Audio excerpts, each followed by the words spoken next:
I will be very upset if you postpone your wedding because of me. That's just that's cool, thank you. Yes, yes, she would love to hear from you. Also, she did mention that she would really like it if we had the wedding here. No, I don't have to. Probably because she loves her husband and wants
Hey, good afternoon, everybody.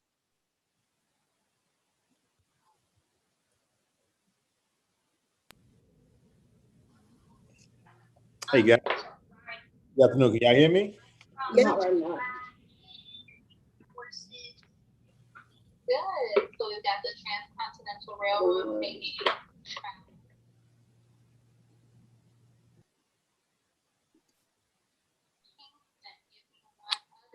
Larry, are we ready to go? I think looks like we have a quorum. We're ready. We're ready, Daniel.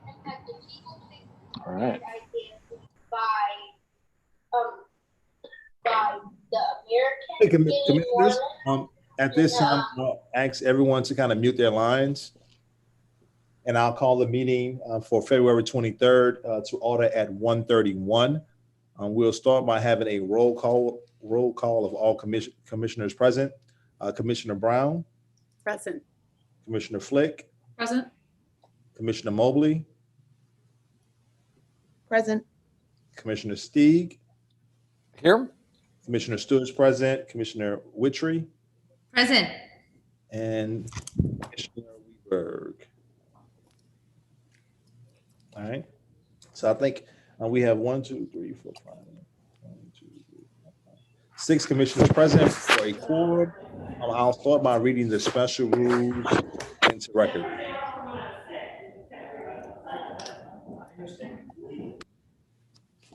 Okay. Order of business. The order of business at the hearing shall be as followed.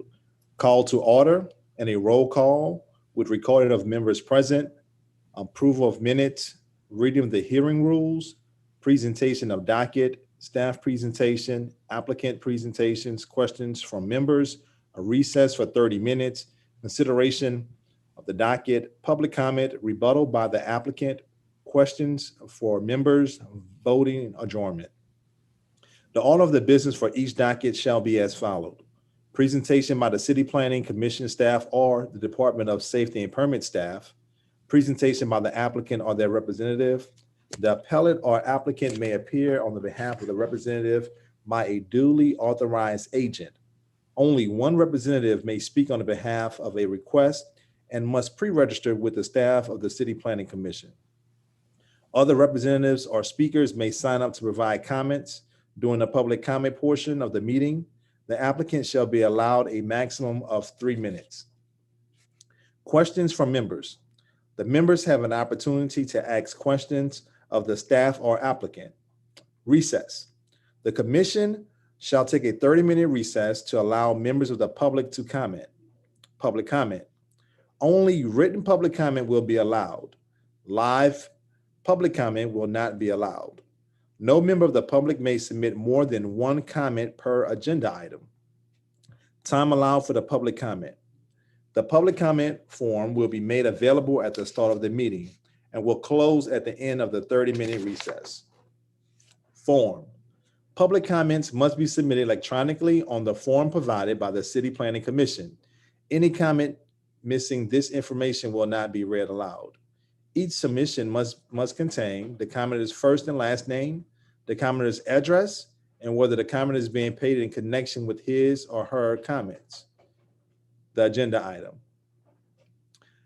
Reading of public comments. A moderator will read into record all comments pertaining to that item that has been submitted in accordance with these rules. Comments will be read aloud in a normal speaking voice. The moderator will discontinue reading a comment once it exceeds 2 minutes. Rebuttal by applicant. Following the public comment period, if there's opposition, the authorized representative of the application is allowed a rebuttal not to exceed 3 minutes. Questions from members. Following the public comment and rebuttal, the members have an opportunity to ask questions of the staff or applicant. Voting. Making a motion. A member making a motion shall clearly state their name when making a motion. For example, I, Commissioner Stewart, move to approve, deny the request. Seconding a motion. The member seconding a motion shall clearly state their name when seconding a motion. For example, I, Commissioner Stewart, second the motion made by Commissioner Brown. Statement by the chair. The chair will restate the motion, confirming who made and seconded the motion. Voting. The chair will request a verbal vote from each member by roll call. Each member will indicate yay to vote in support of the motion or nay to vote in opposition.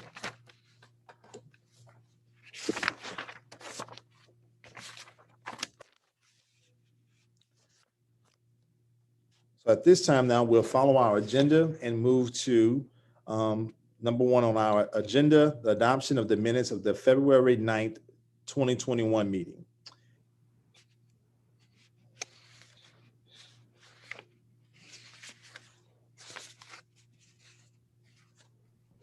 You need a motion? Yes. Move approval. It's been Brown moved, moves approval. it's been moved by Commissioner Brown for approval of the adoption of the minutes for February 9th, 2021. Is there a second to that motion? Witry will second. And Commissioner Witry has seconded that motion. Is there any further discussion on that motion? If not, I'll call the question. Commissioner Brown, Yes. Commissioner Flick, Yes. Commissioner Mobley, Yes. Commissioner Steeg, Yes. Commissioner Stewart, yes. Commissioner Witry. Yes. Right, and at this time has, Commissioner Stewart, this is Commissioner Lund, join the meeting. okay. Commissioner Lund Yes. Commissioner Marshall as well. and Commissioner Marshall. And Commissioner Weedberg, and I'm a yes. Okay. Commissioner Marshall. Yes. All right, unanimous support for approval of the minutes for February 9th, 2021. We'll continue on to our second docket item, zoning docket 00921. Zoning docket 921 considers the expansion of Trinity Episcopal School, which is located along Jackson Avenue in the Lower Garden District and is within an HURD1 and HURD2 district. This requires review because it is an amendment to an existing conditional use. The changes to the previously approved plans include expansions of several existing buildings on the site and field improvements. The main addition consists of 13,060 square feet located in the main building that includes a dining hall, group lab, a new classroom, new kitchen, and mechanical area. A smaller 1,000 square foot addition is proposed in the portion of the building located at the corner of Josephine and Coliseum Streets, which is occupied by administrative offices. Across Coliseum Street, a 700 square foot nursery addition is proposed as an addition to the existing carriage house building. Additionally, 7 new off-street parking spaces are proposed in the existing off-street parking located off of Jackson Avenue. The proposal also includes the addition of a vacant lot across Josephine Street from the petition site to be used as a passive green space. The main impacts of the Trinity campus on neighboring properties are parking and traffic congestion associated with the drop-offs and pickups of students in the morning and afternoon.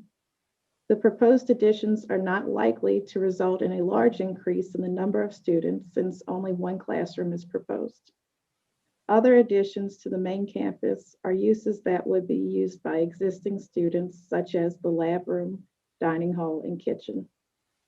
The small addition to the existing office buildings could enable an increase in staff working on the facility. The submitted site plan shows 5 new office spaces. However, the potential increase in traffic and parking associated with these new office spaces could be absorbed by the new proposed 7 off-street parking spaces. The staff believes that the request meets all of the approval standards of Article 4, Section 4.3F, including consistency with the master plan.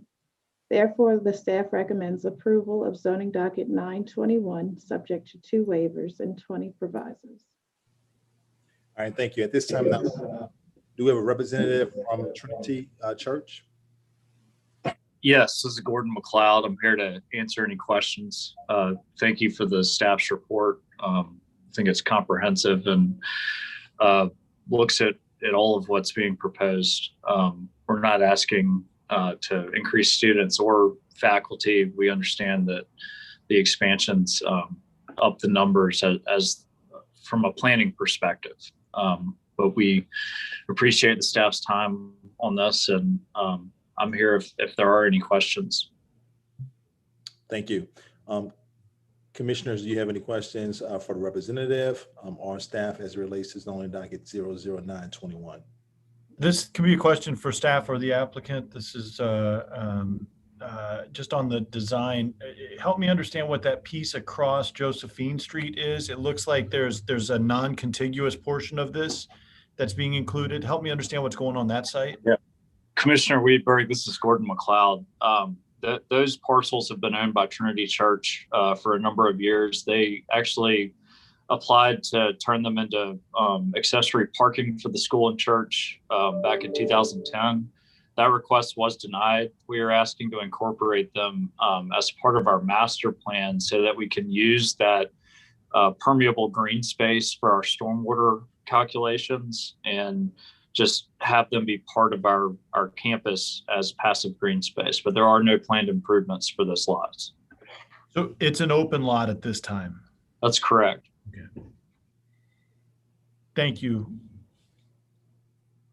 Any other questions for staff or the applicant? Yes, just quickly, Commissioner Lund. Hi, Mr. McLeod. So you aware about the two waivers, is it 9 provisos, and those are acceptable? Yes. Okay. Thanks. Yes, we appreciate the staff's thoughtfulness and reviewing our proposals. All right. Thank you.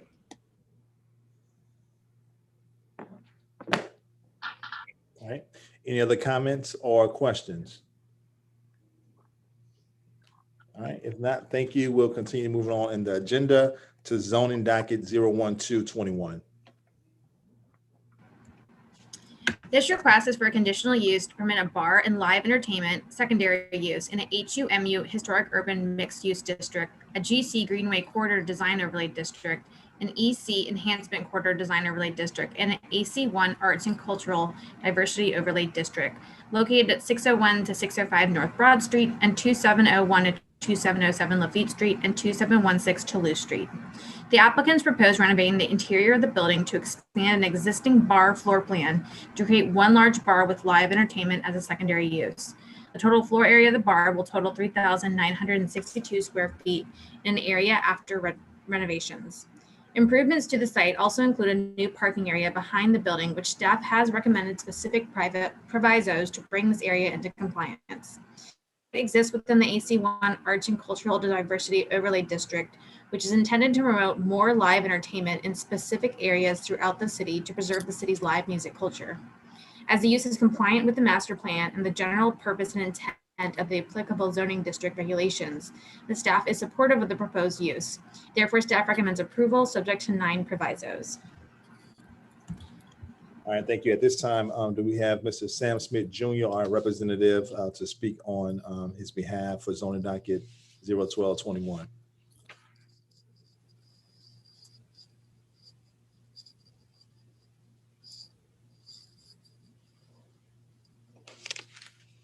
Is the applicant or a representative present to speak on this zoning docket?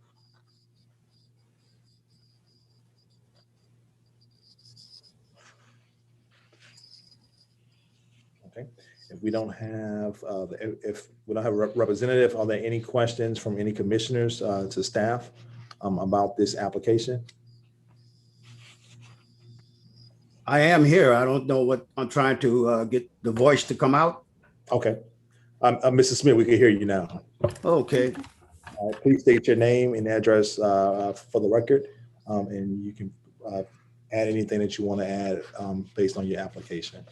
Okay, my name is Sam Smith.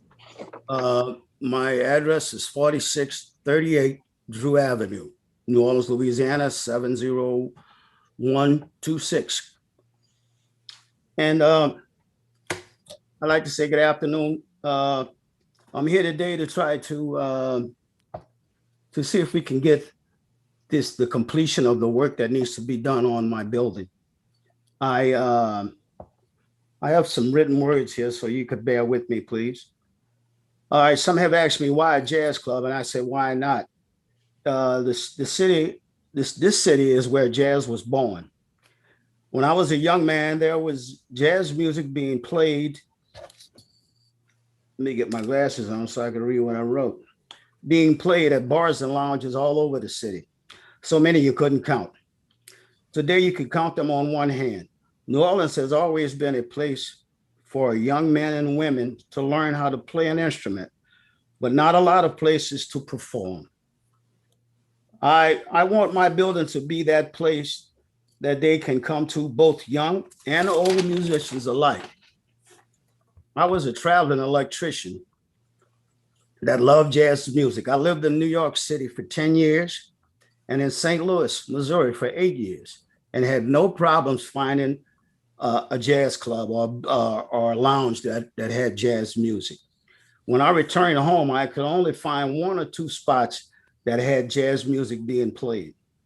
I think that my place would be a great place to be included as one of New Orleans' great spots to see and hear jazz music. So I am asking you to give me the opportunity to add to the city where jazz was born, a new jazz club that I think would be a great addition to the city's culture. There is so much more I could say about the city's past, but it would take me more than 2 minutes, more like 2 hours. But I am thankful for the time and pray that you grant me the opportunity to add to the culture of this great city. Thank you. Thank you, Mr. Smith. At this time now, commissioners, do you have any questions for Mrs. Smith or staff as relates to this application? I have a question for Mr. Smith. Thank you, Mr. Smith. I just am wondering if you've seen the provisos in the staff report and those are okay with you and you don't have any, you're going to be able to abide and comply with those? I have not seen the provisos. Okay, let's see, staff, if you could maybe highlight, and hopefully I've got the right one up here, but it's Yeah, so this is staff. I'm pulling up my copy of the report right now. So most of these are some of the standard provisos that go with the use standards. So these are just going to be complying with the use standard bar and then also for live entertainment. The number one thing that we're looking for amending this site is that the parking, there's a curb cut being proposed along Lafitte Street. This is problematic because it fronts the Lafitte Greenway, and that overlay district specifically is trying to bring like pedestrian access and like cyclist access from the Greenway. So that's why we're opposed to the proposed curb cut along Lafitte. We're proposing removing it, just accessing the one curb cut along Toulouse Street. And then also there's more parking than required. So we just recommend amending that parking area, reducing the amount of parking and one curb cut along Toulouse Street. So nothing, most of the provisos are just to deal with the site or the use standards. Okay, can I comment? Yes, please. I would like for you to respond. There is an entrance on the Toulouse Street side that can be a through access to the other parking area, which is on the Lafitte Street side. Would that be in accordance to what you're asking me for? Yeah, so that's what the proposal is that you would just use that one curb cut. It would be a two-way curb cut, so people would be able to exit and enter from that. And then we are proposing no curb cut along Lafitte, since it would be the Lafitte Greenway access. Okay, but you're saying it's a Lafitte Greenway, but there is the city signs that are there. Is that going to be removed or is that going to stay? The sign shop that does all the signs, stop signs, and what have you for the city. So we're not saying to change anything on the street, and so it's on the PowerPoint right now. The curb cut that you're proposing, we're proposing that so you wouldn't be able to exit or enter your site from right there. It would just be an established curb. So people would still be able to come in and park around there, but they wouldn't be able to exit or enter the site with a vehicle at that site. They'd only be able to access through like a bicycle or pedestrian access. All right. But I do see what Mr. Smith is saying, and while I agree with staff analysis, the challenge on the Greenway at that exact corner, if I'm picturing it right, Mr. Smith, is the sign shop is actually on the uptown side of Lafitte. Like it's not directly abutting the Greenway. Like if I'm thinking about that right, Mr. Smith, the building on Lafitte, if you look out of that parking, you're looking at the sign shop, correct? Correct. That whole area there, it's about a block long, and it's about a block wide, but I don't know how long it is. It's a really long area, like 2 or 3 blocks long, and it's the sign shop that does all the signage for the city. Right. So it's not like other places in the Lafitte Greenway where you're looking out on green space. No, you cannot look straight across and look straight at the Greenway. The Greenway is on the other side of the sign shop area. Thank you for that, Mr. Smith. Mm-hmm.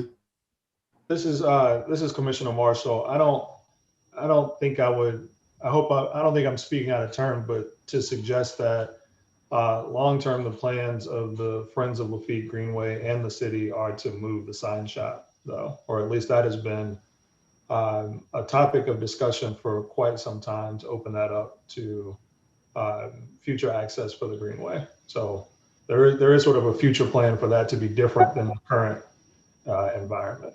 And certainly that would make a huge difference in the traffic pattern. I mean, if that were not to be there and that were to be green space, then staff's analysis is spot on. Yeah, I think that might be what staff's analysis is contemplating. Yeah. But I'm speaking out of turn. Very good. Thank you for that. Anything else for the provisos? Just that?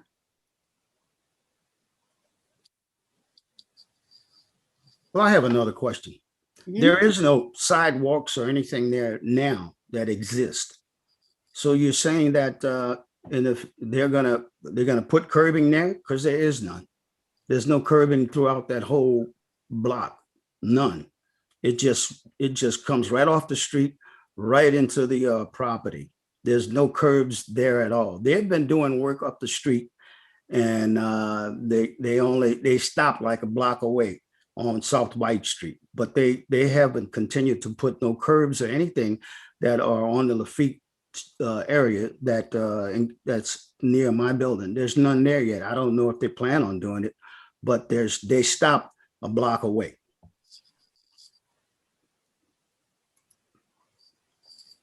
So, Mr. Smith, to answer your question, I don't know if staff can actually answer that question. Staff, is that something that you have? Yeah, I mean, this is Steven. I think Commissioner Marshall is correct that there's a long-term vision about the Greenway, about gradually sort of expanding the green infrastructure and amenities that are part of the Greenway.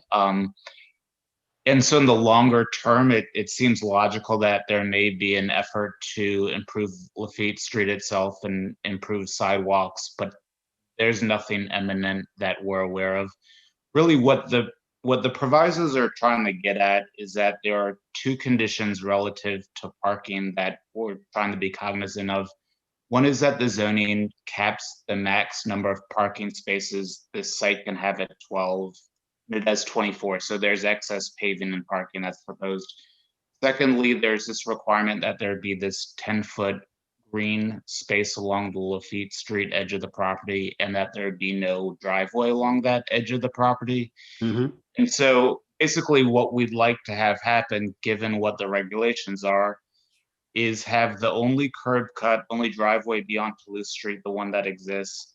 You'd have basically a 10-foot green strip along Lafitte Street on the other edge, and then all traffic would come and go out of Toulouse Street. And what that does is it brings the site into compliance with the parking maximum and as well the design requirements of the overlay district, which in the long term, not immediately, but in the long term are trying to soften the edge of the Lafitte Greenway as it becomes even more of a recreational corridor.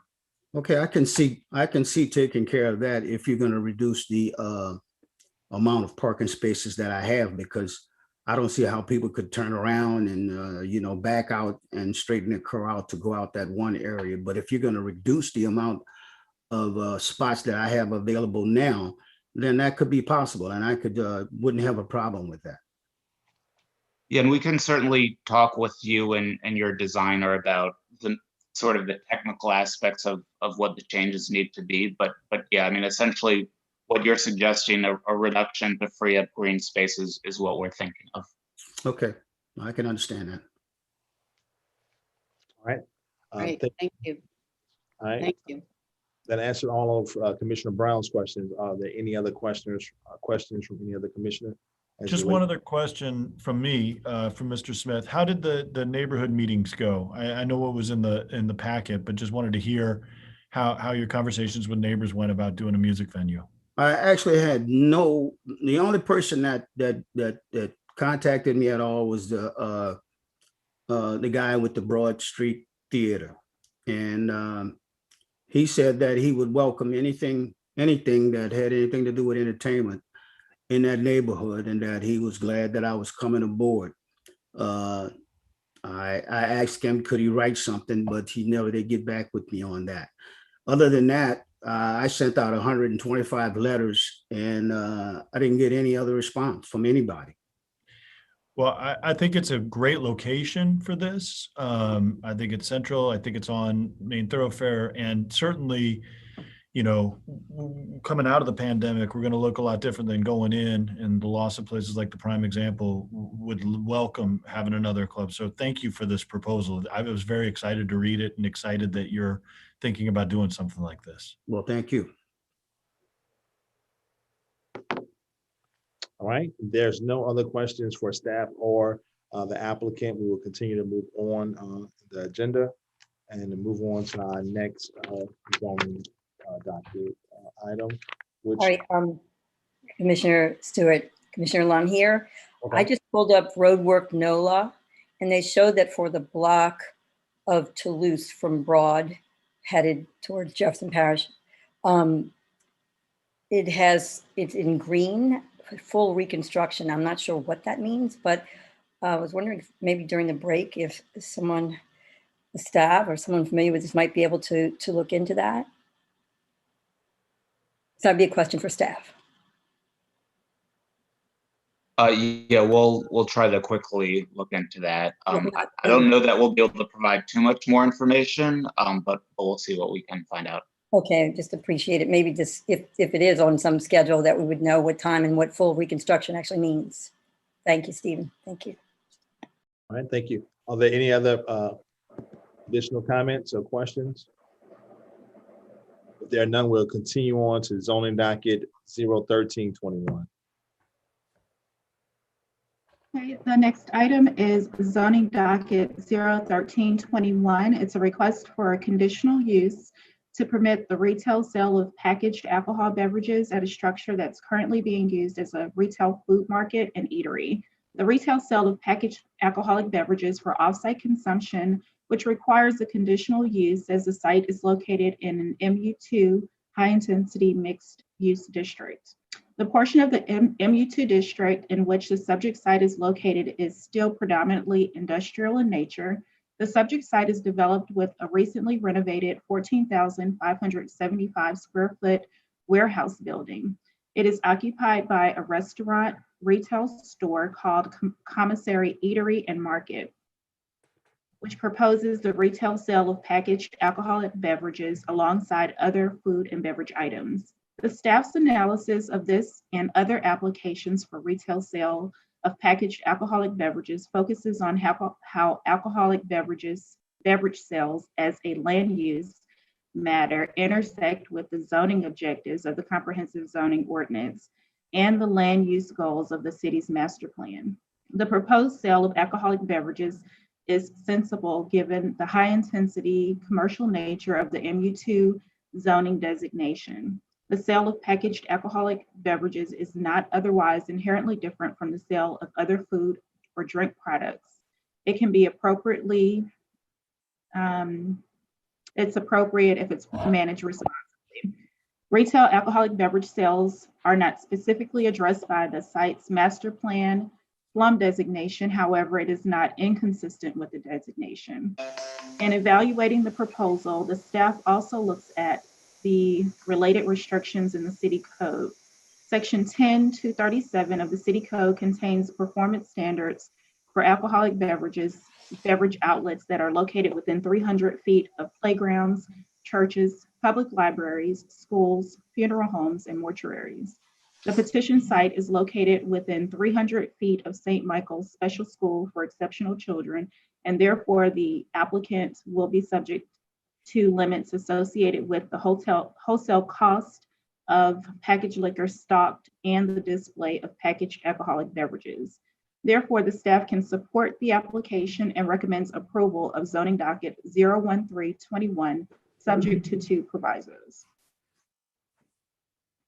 All right, thank you. At this time now, do we have a representative from Orange Street LLC or a representative to speak on their behalf?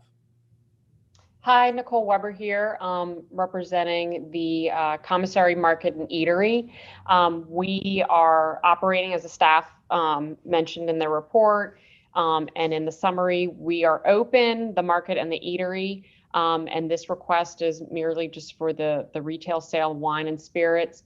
We did extensive outreach starting in 2018, and that is noted in the report on page 35. There's a site plan and affidavits following that, and continued until the application was submitted. And we discussed with 92 individuals altogether. 2 of those individuals did follow up with us and both expressed their support. One of those a property owner, and like the staff noted that it's a formerly industrial area, so we're not dealing with any residential. However, we also received support from the zoning chair of the Lower Garden District Association. Okay, and Ms. Weber, just please state your name, name and address for the record as well. Sure, it's Nicole Weber. Address is 2131 Bienville Street, New Orleans, 70112. All right, thank you. Commissioners, at this time, do you have any questions for Ms. Weber or for staff as it relates to zoning docket 01321?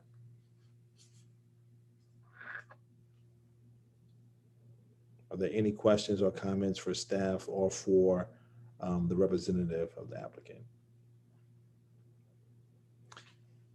If there are no questions, we'll continue moving on with the agenda to zoning docket 01621. Zoning docket 1621 is a request by City Council motion M2450 for a text amendment to the comprehensive zoning ordinance to consider amendments to the definition of winery and to consider the addition of such to use tables in appropriate districts. The text amendment also requests the review of the use distillery and to provide recommendations to establish consistency among breweries and distilleries in appropriate zoning districts. The comprehensive zoning ordinance regulates wineries as a more restricted use from other similar uses, specifically microbreweries and microdistilleries, which are treated equally in the comprehensive zoning ordinance. Microbreweries and microdistilleries are permitted by right in 13 zoning districts and through conditional use in 1 zoning district. Wineries, however, are only permitted as a conditional use in 1 zoning district, a district which currently permits microbreweries and microdistilleries by right.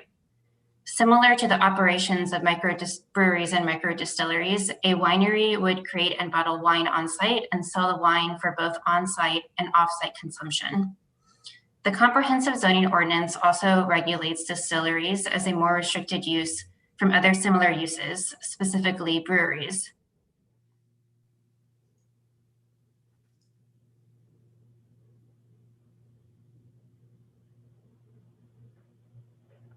Breweries are by right in 30 districts by right and 1 zoning district through conditional use. The use and the impact are nearly identical, yet the 2 uses are treated dissimilarly in the comprehensive zoning ordinance. The staff recommends changing the definition of winery to more accurately reflect the use and align the definition to that of microbrewery and microdistillery. The staff also recommends permitting wineries in the same zoning districts to those of microbreweries and microdistilleries, and to permit distilleries in the same zoning district districts as breweries. These changes rectify inconsistencies in the comprehensive zoning ordinance between similar uses with similar impacts. Therefore, the staff recommends modified approval of zoning docket 1621. Thank you. At this time now, this was actually presented by a city council motion. So do we have a representative from the city council just to speak on this motion? And if we don't have a representative, I'll turn it over to any commissioner for any thoughts, comments for staff.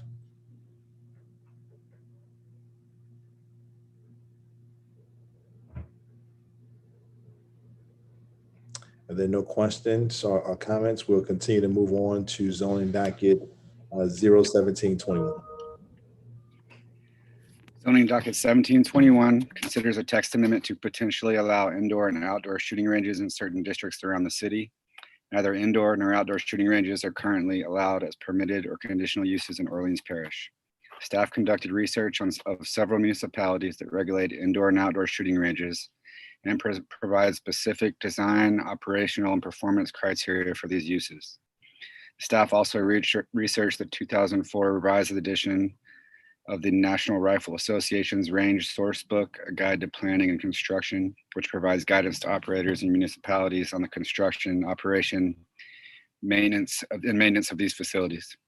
The staff found that the land use impacts of indoor shooting ranges are mitigated through design and operation, and that these impacts will be comparable to the effects of other destination uses in commercial and industrial districts. Therefore, the staff recommends that indoor shooting ranges be permitted by right in the C2 auto-oriented commercial district, C3 heavy commercial district, LI light industrial district, and HI heavy industrial district. In contrast to indoor shooting ranges, outdoor shooting ranges can result in levels of noise and the potential for damage to people or properties that is so significant that it can only be mitigated to the extent which might be possible by the imposition of operational site design and other standards. Outdoor ranges require increased site design elements such as customized backstops, side berms, walls, safety baffles that are vital to the safety of the users and nearby properties. These site design elements are customized on a case-by-case basis and require specialized engineering review. Staff recommends that outdoor shooting ranges should be designated as conditional use in only the HI heavy industrial district. The conditional use designation is appropriate since it would provide an opportunity to receive input while requiring the review of outdoor shooting ranges on a case-by-case basis and allow for the site-specific safety and operational mitigations be imposed on particular outdoor ranges. Additionally, the staff recommends specific use standards that are necessary to ensure the proposed shooting ranges operate in a safe manner that is consistent with industry norms and standards that do not negatively affect nearby properties. Therefore, the staff recommends modified approval of zoning docket 1721. All right, thank you. If we don't have a representative to speak on city council motion, on this city council motion, I'll turn it over to commissioners. If you have any questions for staff as it relates to this zoning docket.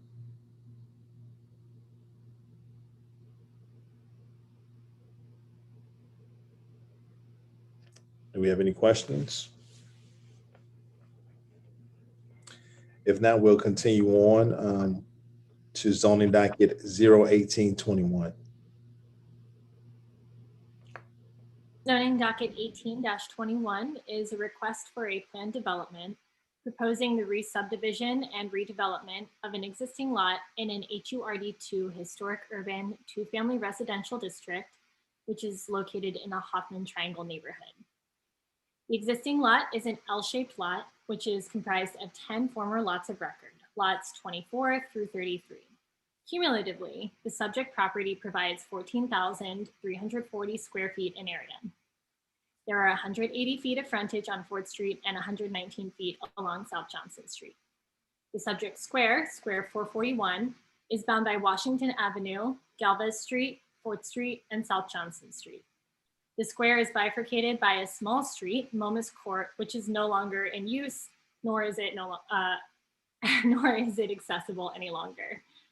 The subject site is currently vacant, and much of the subject square is in derelict condition with significant overgrowth and evidence that the area has been used as an illegal dumping site. Census data indicates the subject area has a 45% residential vacancy rate. The developer proposes restoring the historic development pattern to the subject property by creating 2 new lots of record, each of which is to be developed with a 2-story, 2-family dwelling. Currently, the depth of the lot as measured from the front property line to the rear property line on the existing property measures 60 feet, which is a substandard lot depth for this zoning district. 1994 and 1951 Sanborn maps indicate this property was at one time subdivided into 10 lots, each of which presumably provided 60 feet in depth and less than 30 feet in width, similar to the proposed lot dimensions considered for this planned development. Due to the existing dimensions of the subject lot and the desire to emulate the historic development pattern by constructing 10 new structures on the site, this development proposal requires the creation of lots which are substandard in lot width, depth, and area per Article 11, Section 11.3.8.1, Table 11-2A. If approved, this planned development would grant the applicant exemptions from the lot requirements stated in Table 11-2A, which would enable the development of 10 structures, providing 20 rental units on the existing property. Each structure would provide 2 units, one on the ground floor and the second unit on the second floor. Each unit will measure approximately 700 feet in area. The floor plan on the first and second floors are identical, and each will provide 2 bedrooms, a large living area, full kitchen, and a bathroom. Staff has created a proviso requesting the developer also includes an accessible second floor balcony at each of the properties to provide outdoor living areas for both ground floor and second story tenants. The applicant has demonstrated a commitment to providing at least 10% of units as affordable housing for a period of 99 years. And they've gone further to commit to providing 8 of the 20 units for renters earning 60% area median income or below in their MPP letter. Staff finds the proposed development is therefore eligible for the requested exemptions based on this commitment to providing long-term affordable housing per Article 5, Section 5.3.8.1 Planned Development Exemptions from District Regulations. Staff finds the applicant is providing a significant public benefit through the provision of affordable housing in close proximity to public transit stops, neighborhood serving amenities, and jobs. Additionally, the proposal would help revitalize a square that is currently severely underdeveloped. Staff finds the proposed development to be compliant with yard, open space, and bulk requirements of Section 11.3.8.1, Table 11-2A, and the proposal generally meets the design and landscaping requirements of the CZO. The proposed plan development is compatible with and preserves the character and integrity of adjacent development and neighborhoods, and the proposal supports the goals of the master plan. And therefore, staff recommends approval of zoning docket 018-21, subject to 8 provisos. Okay, thank you. Do we have an applicant, or a representative from the Pleasant Zion Baptist Church to speak at this time?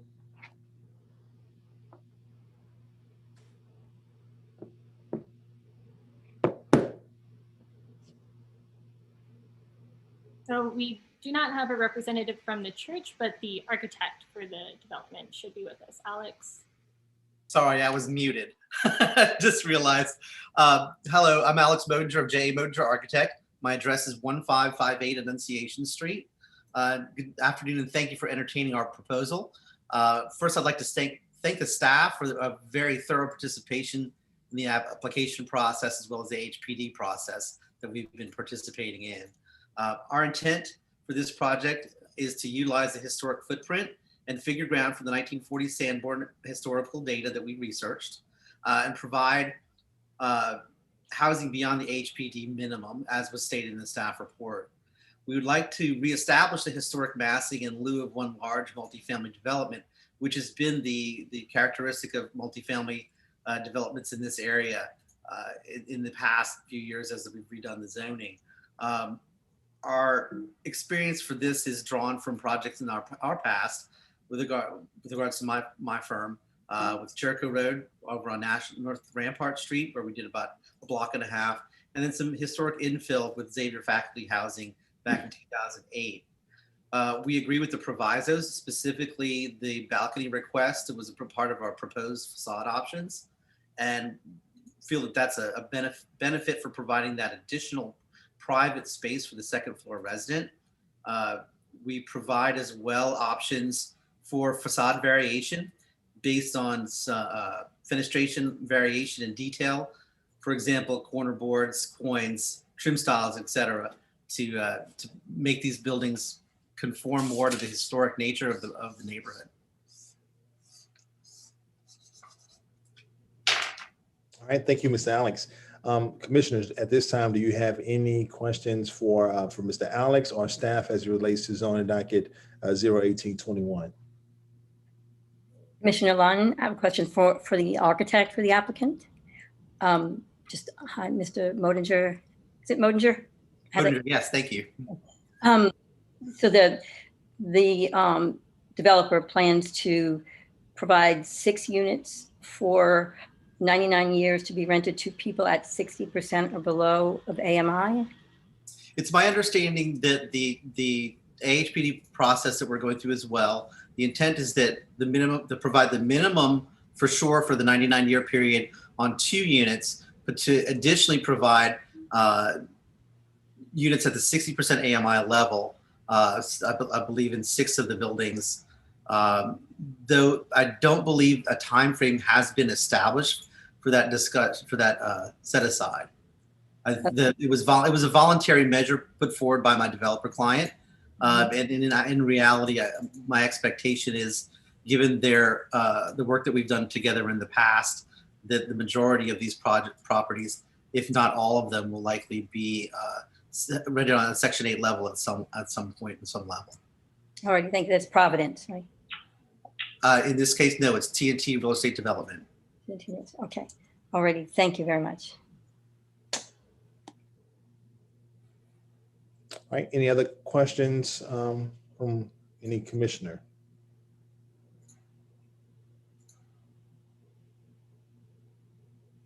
All right, there have no further questions for staff or for the applicant representative. Thank you for joining us, Mr. Alex. Thank you. And we'll continue on to zoning docket 02121.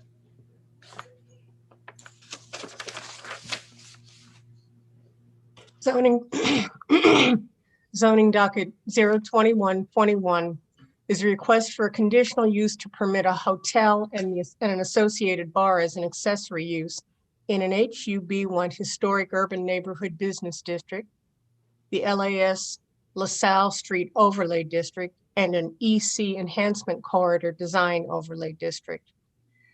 The proposal also includes a live entertainment area as a secondary use to the bar.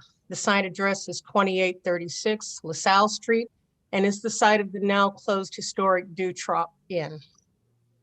The applicants propose to renovate, redevelop the building and the grounds to reestablish its former use as a hotel and nightclub / entertainment venue. Neither proposed use is permitted in the HUB1 zoning district. However, the site is also in the LaSalle Street Overlay District, where both are permitted as conditional uses. Redeveloping the site to resurrect its use as a hotel and live entertainment venue is consistent with its future land use designation, which is mixed use low density, because although the site's future land use designation is primarily oriented toward neighborhood businesses, it can also support the proposed use, especially given the historic nature of the Dewdrop Inn building.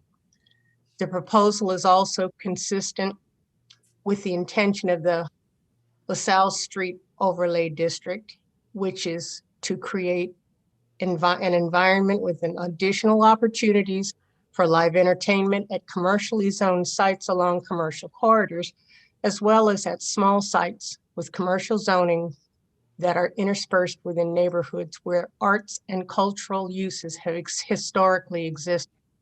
Accordingly, the staff recommends approval of zoning docket 2121, subject to 9 provisos. All right, at this time, do we have a representative for this application present?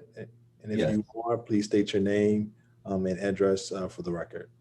Yes, Curtis Doucette, I'm the developer. My address is 1718 St. Anne Street, Suite 100, 70116. Very excited to bring this landmark building back into commerce and back to the city. Also thankful for the staff report,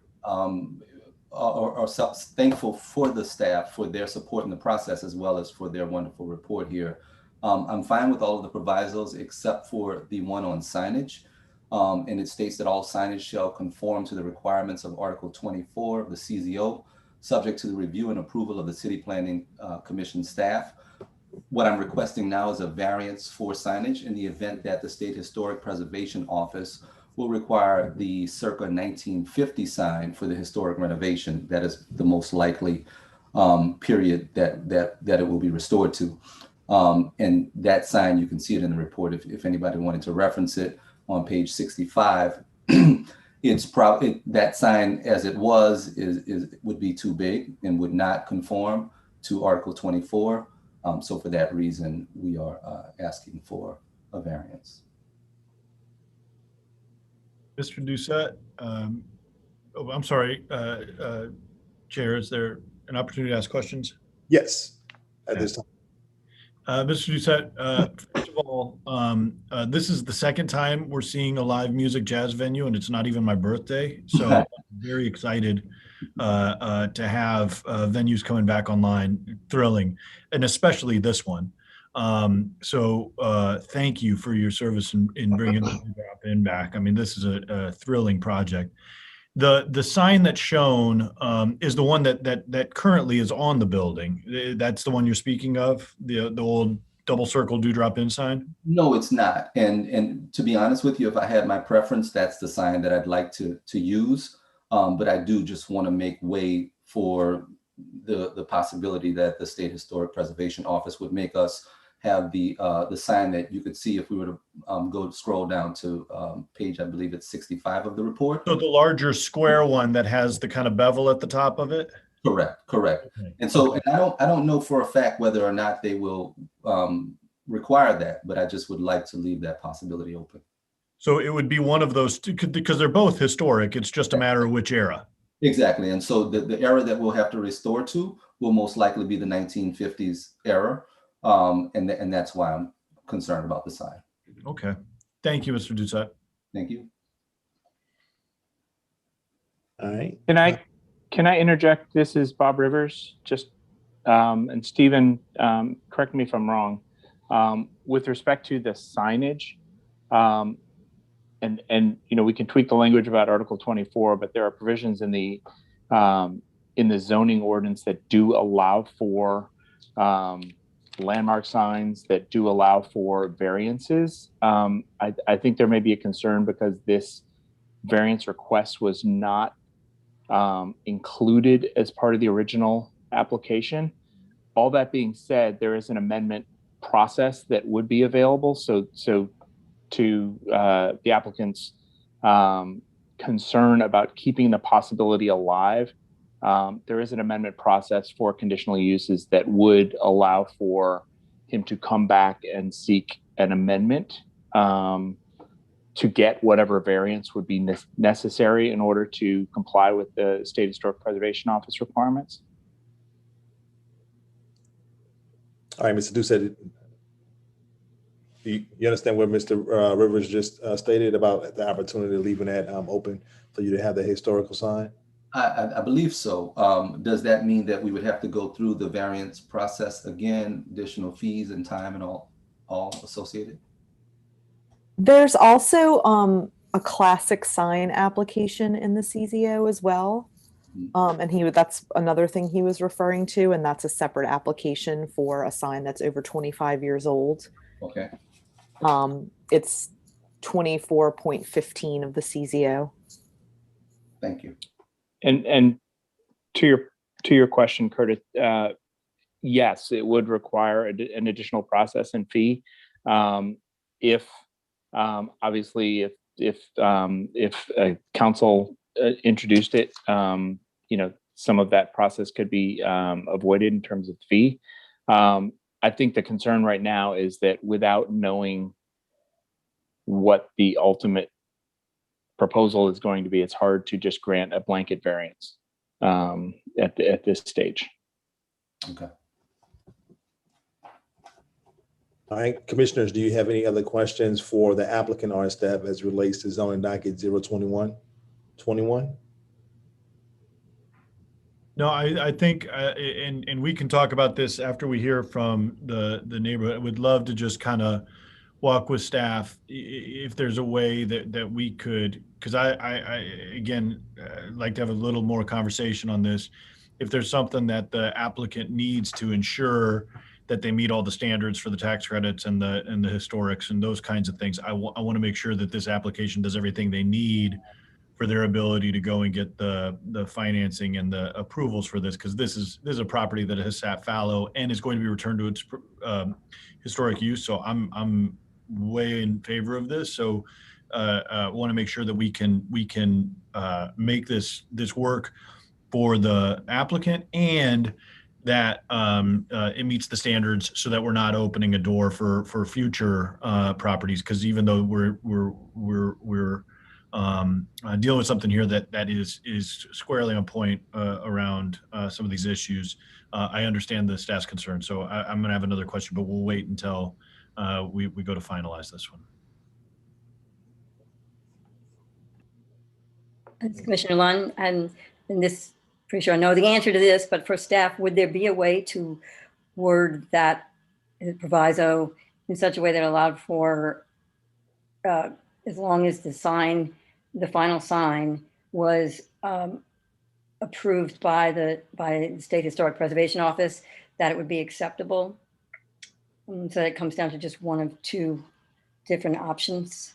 Yeah, this is Stephen. I think it would be helpful if I could touch base with Missy. As she referenced, there are regulations in the zoning ordinance that allow for what are called classic signs to be established. And so that hasn't happened yet for the dewdrop, but it is something that, of course, could happen in the future. So we can use that 30-minute break period to talk through some of the options and then answer your question later on.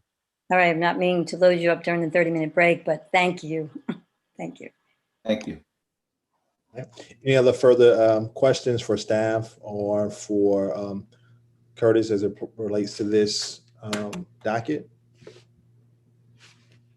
If there are no further questions, we'll continue to move on in the agenda and move to zoning docket 2221.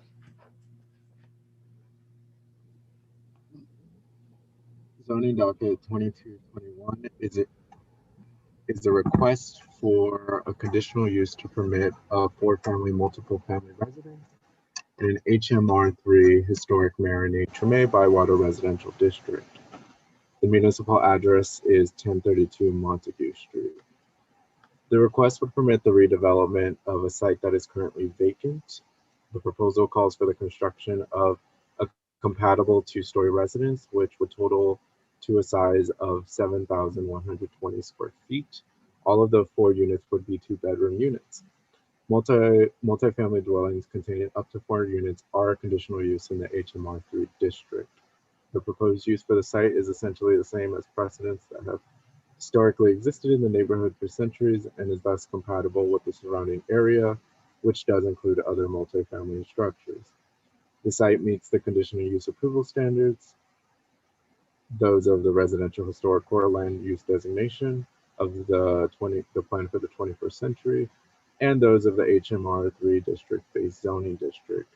This site and development is additionally located in a multimodal neighborhood where parking and transit options are a method to alleviate vehicular parking concerns.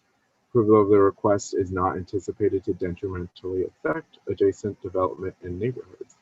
Therefore, the staff recommends approval of zoning docket 2221, subject to 7 provisos. All right, and at this time, do we have a representative from the Platinum Holding Group, LLC, present? You do. Hello, my name is John Cerniglia. I'm the owner of the Platinum Holding Group. We are located at 2315 Florida Street, Building 100 in Mandeville, Louisiana.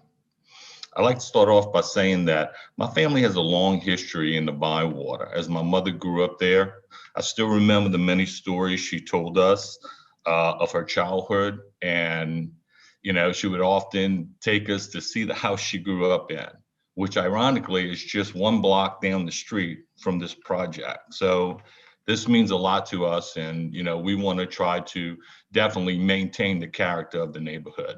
My brother lives there today. So we do have a lot of, you know, attachment to the Bywater area. We have done many successful projects in New Orleans and have always worked to maintain the character of the neighborhood as we're doing here. The most notable one would be 1221 Napoleon Avenue, in which the neighbors had some concerns at first of the construction of a 5-unit residential building catty-corner to St. Elizabeth's. But to this day, it pleases me so much to hear the neighbors talk about how happy they are and how beautiful the building is and how well it fits the boulevard. And we're looking to do the same thing here in the Bywater. We want to put a building that is consistent with the character of the Bywater. The requested conditional use permit applied for is consistent with the general purpose and intent of the, you know, applicable HMR3 historic Marion Mary Bywater residential zoning district, as noted in the staff's report. And we will be more than happy to comply with any of the staff's provisos. I would like to actually thank the staff for their diligent work, recommendation of approval, and overwhelming support of this request. We would appreciate the council's approval based on the staff's recommendation. If you have any questions, I will be happy to answer them at this time. All right, thank you. At this time, I'll let any questions for the applicant or staff as it relates to this zoning docket.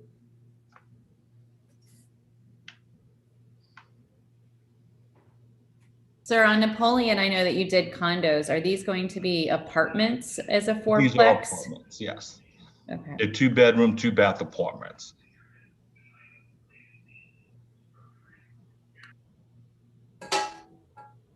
Are there any further questions for the applicant or staff as it relates to this zoning docket?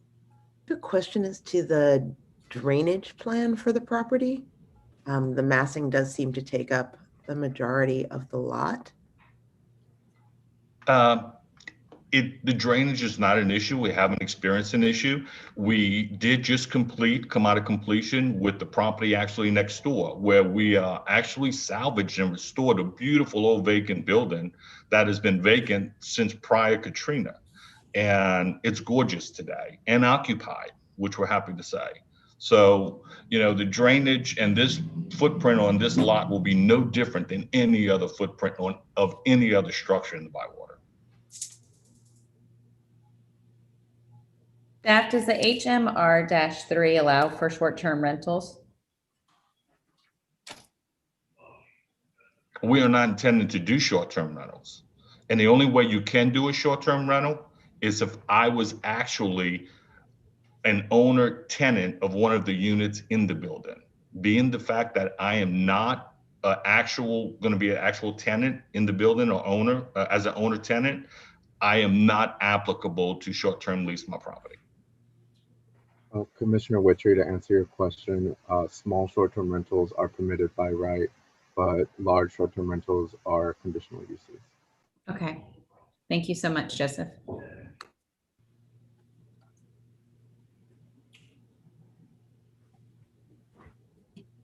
Any further questions for the applicant or staff?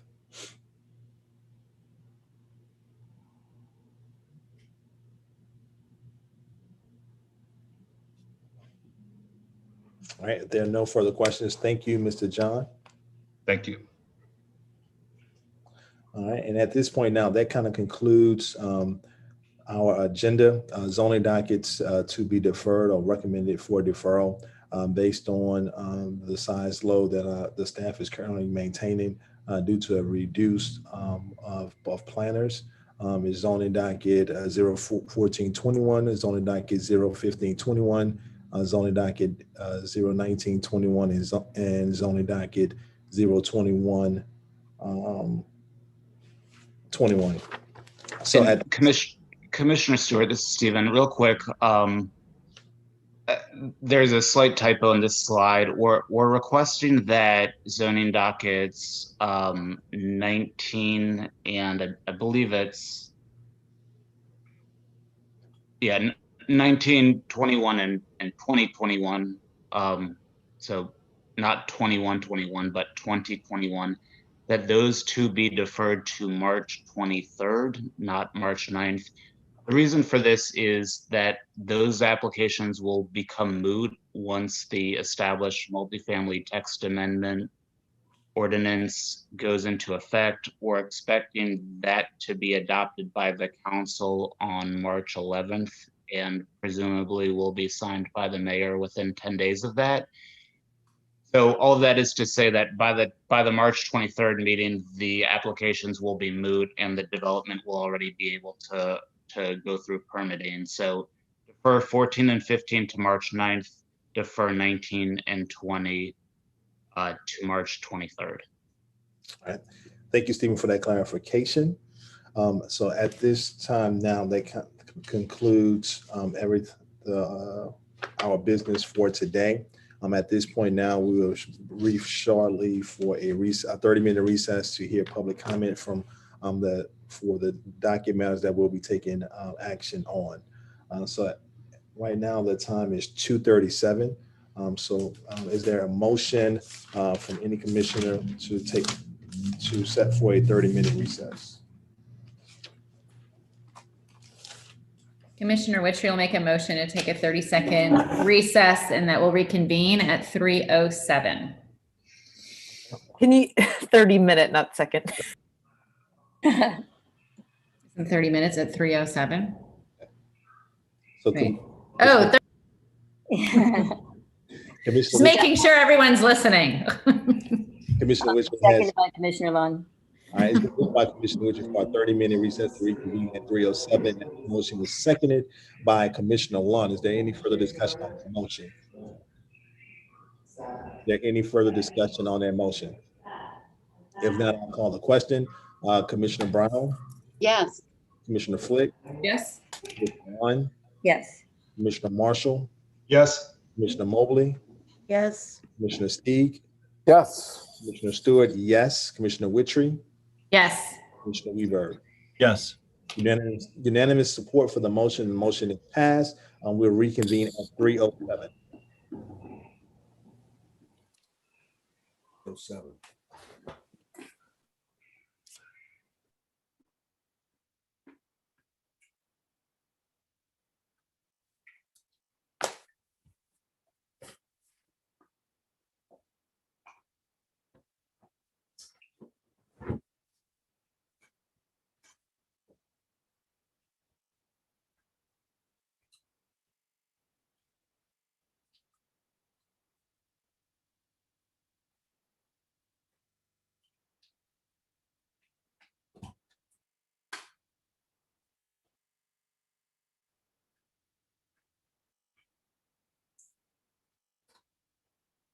Well, that's not the only place to avoid. You want to go to the post office because you say mail felt like mom's thing. You also want to sit in the green chair in the den because that's where Corey used to sit and pretend to read so she can get the girls to like books. Wait, so mom would rather stare at a book for hours than actually read it?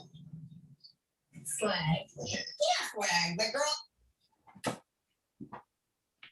Mr. Smith, can you mute your? Excuse me? Can you mute your screen? Your conversation is going out to the world. I just want you to.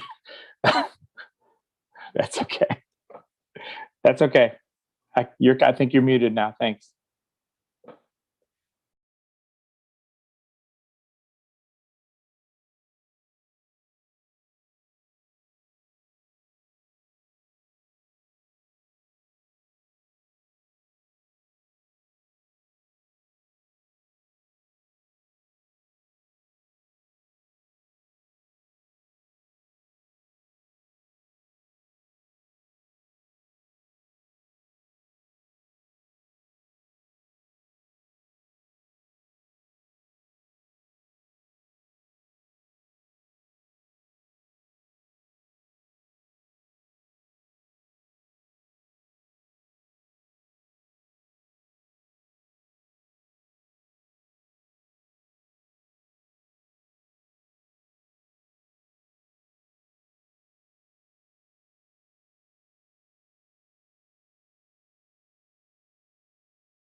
Commissioners, now the time is 3:07. If you're back, please turn your cameras on so that we can get started.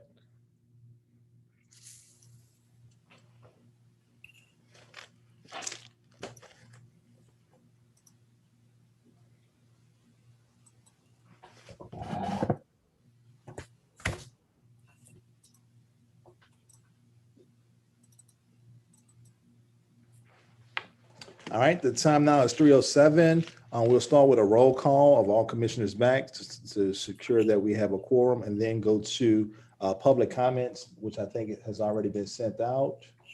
So commissioners, if you check your email, you'll see that there's public comment that you can start reviewing. And at this time, the roll call, Commissioner Brown. Present.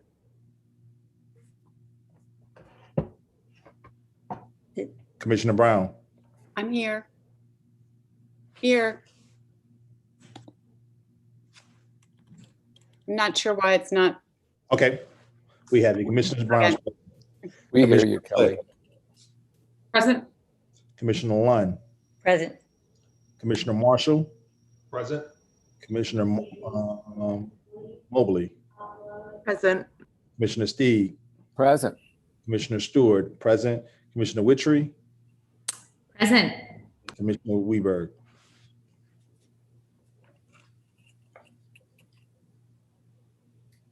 All right, at this time, we have 8 commissioners present.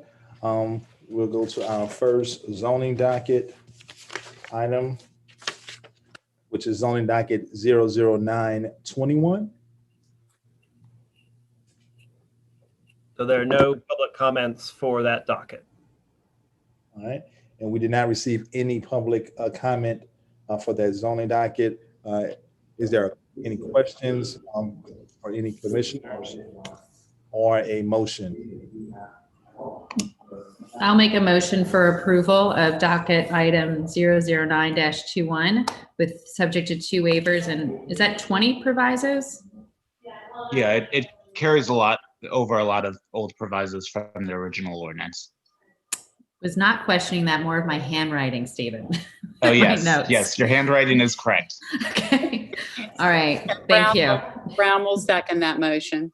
All right, it's been moved by Commissioner Witchery and then seconded by Commissioner Brown. Is there any further discussion on that motion? Any further discussion on the motion? If there's no further discussion on the motion, I'll call the question.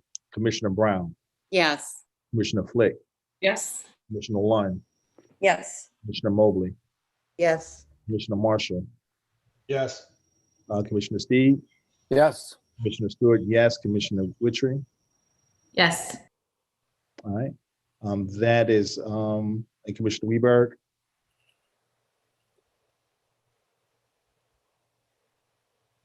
So that motion is passed 8-0. We'll continue moving on to zoning docket 01221. All right, the first comment is from Ethan Elstad, representing the Music and Culture Coalition of New Orleans, in support.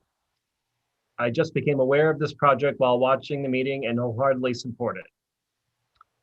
Next, there is a comment from Chris Bloom, 426 South Cortez, in support. I support the application with the staff's provisos. I really want this project to succeed and hope Mr. Smith has the success. I would like to request that the bar provides litter mitigation measures to reduce the potential for litter and from customers leaving with beverages. Next, from William Smith, 2801 Metropolitan Street, New Orleans, providing information or request information or regarding the application. There are so few outlets for musicians to cultivate their art. The community needs more authentic, original New Orleans jazz. The world recognizing New Orleans for its unique music. I stand in support of this as a live music venue. That's the last public comment for this docket. All right, at this time, commissioners, do you have a question or any comments or a motion? Brown will move approval. Commissioner Flick, a second.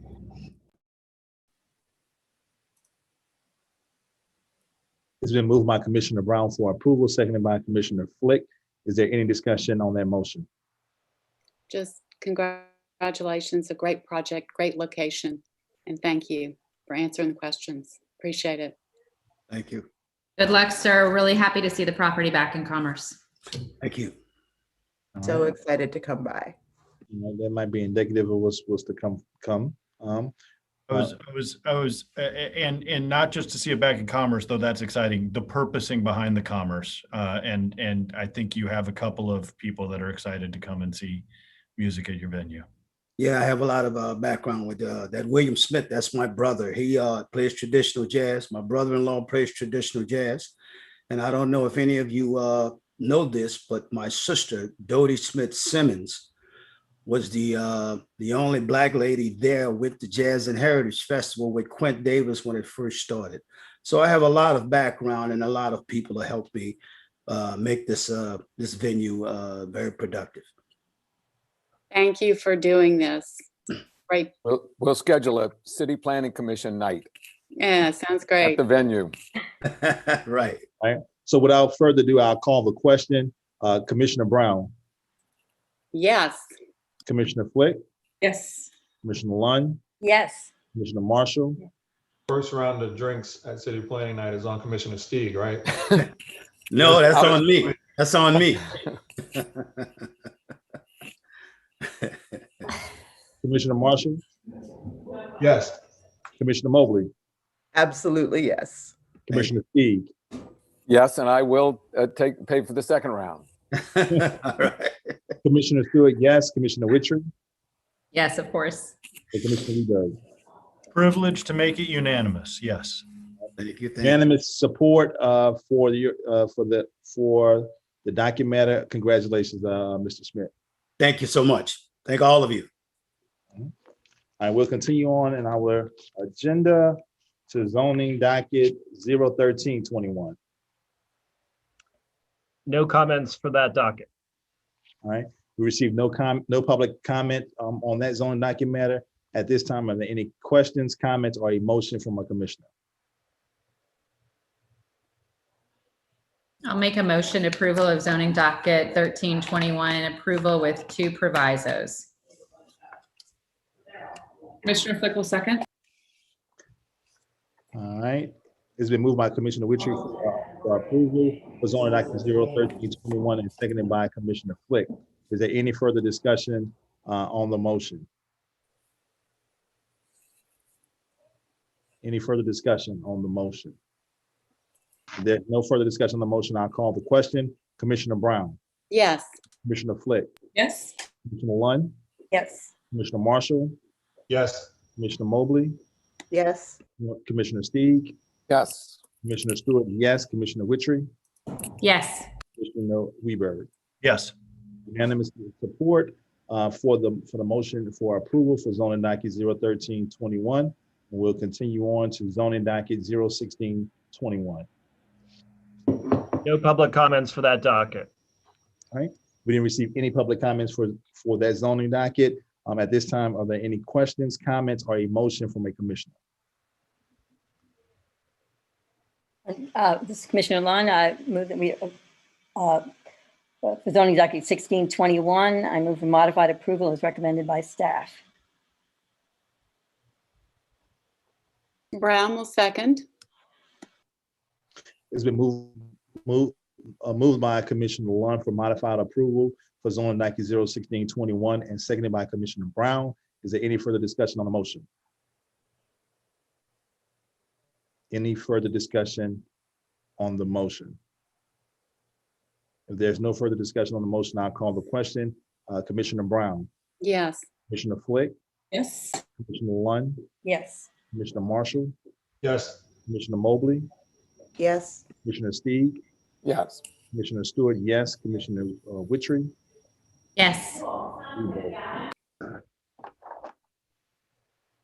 Yes. All right, unanimous support for a modified approval for zoning docket 1621. We'll continue on to zoning docket 1721. No public comments on this docket. No public comment for that zoning docket. Are there any questions, comments, or a motion from a commissioner? Mr. Chair, I actually want to just kind of hit pause on this one. I think this is a tough one to consider this week. I think in light of a number of residents of the city losing their life at a shooting range, I'd actually like for deferral, because this is a tough one to make a decision on the merits of, and I'd love to hear from staff where we are on timeline on this, and if a deferral would be possible. Okay. Staff, can you give us feedback on the timeline for this, for zoning docket 1721? I'll defer to you on that one, Paul. Are you aware of the timeline? You would have 60 days from today, so you could do your usual 2 meetings if you prefer. Thank you, Travis and Paul. So I would like to make a motion to defer so we can better make decisions based on the merits, and also to give pause and honor those that were lost this week. So my motion is to defer for 2 meetings. All right, it's been moved by Commissioner Weberg for deferral for 2 meetings. Is there a second to that motion? Commissioner Mobley, second. We all second. We all second. I think we have a bunch of people who think that's a very appropriate thing. So I'll add to the chorus of seconds there. All right, so the first second I heard what came from Commissioner Mobley. So I'll put Commissioner Mobley down as seconding that motion. Is there any further discussion on the motion for deferral for 2 meetings?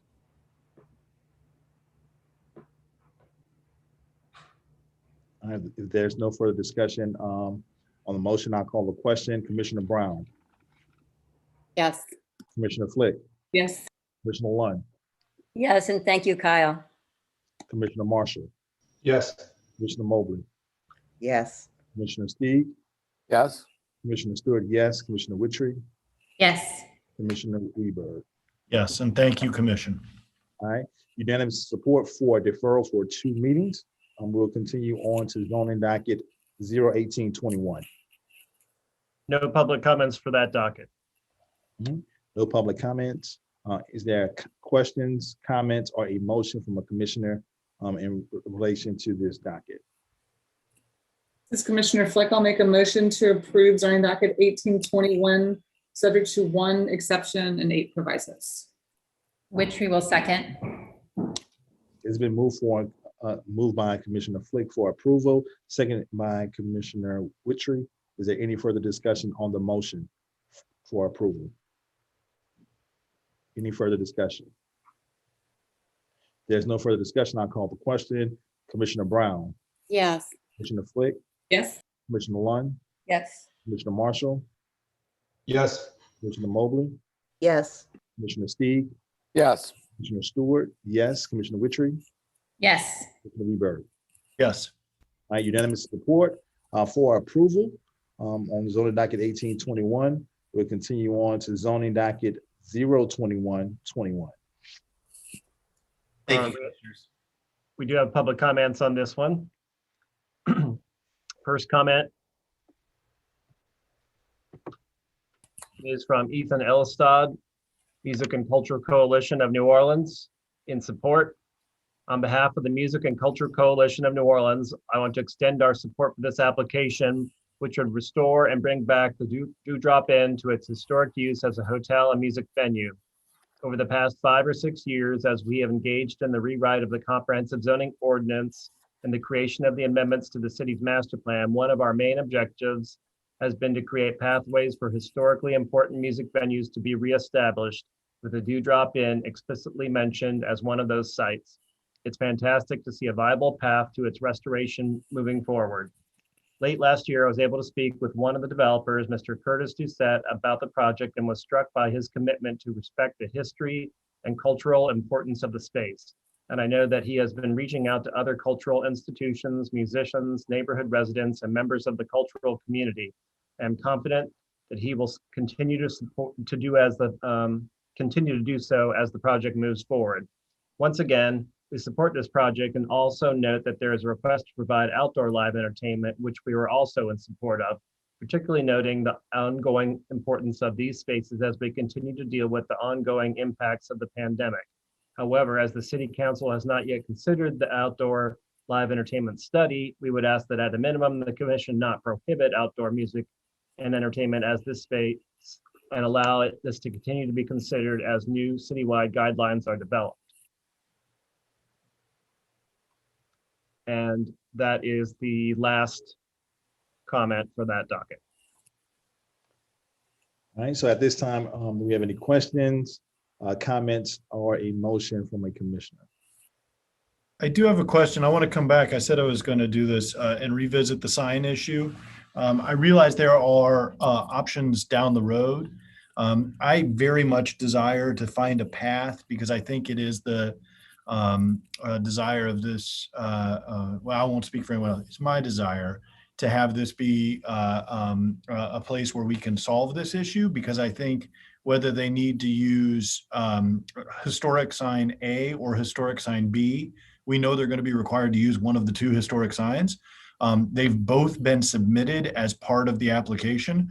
I would like to find a way in that proviso to approve both signs that have been submitted, and wonder if I could hear from staff, is there a way, since we have both signs, either the double circle with the arrow or the squared and beveled, if we could approve both of the signs as submitted in the application, and that either would be approved at their historic size and placement. So I think what guides that is whether the signs are new and are replicas of the historic signs, or whether they are the historic signs themselves. If they are the historic signs themselves, there's an ability to have them designated as classic signs, and doing that would not require a variance, because being designated a classic sign inherently allows you to be what you are, right?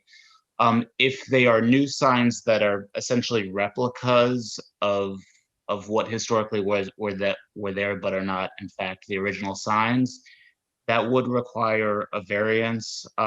Bob, during the break, suggested that, so the proviso right now reads all signage has to comply with Article 24. So he suggested that a variance could be granted to allow new replica signs to be installed in the event that SHPO requires them.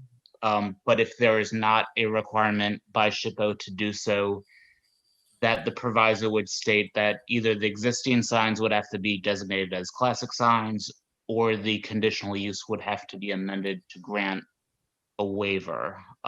So Bob's essentially suggested phrasing that contemplates kind of each potential outcome. So the SHPO would be built into what we would approve in the proviso. And if there needed to be a change based on desire of developer versus SHPO, that would have to come back through the variance process. Is that what I'm hearing, Stephen? Yeah, I think the way you would phrase it is, you've got the standard proviso that's written on page 13 of the report. You would add, if the signs are granted, if existing signs are granted classic, I'm sorry, I'm trying to think out loud here.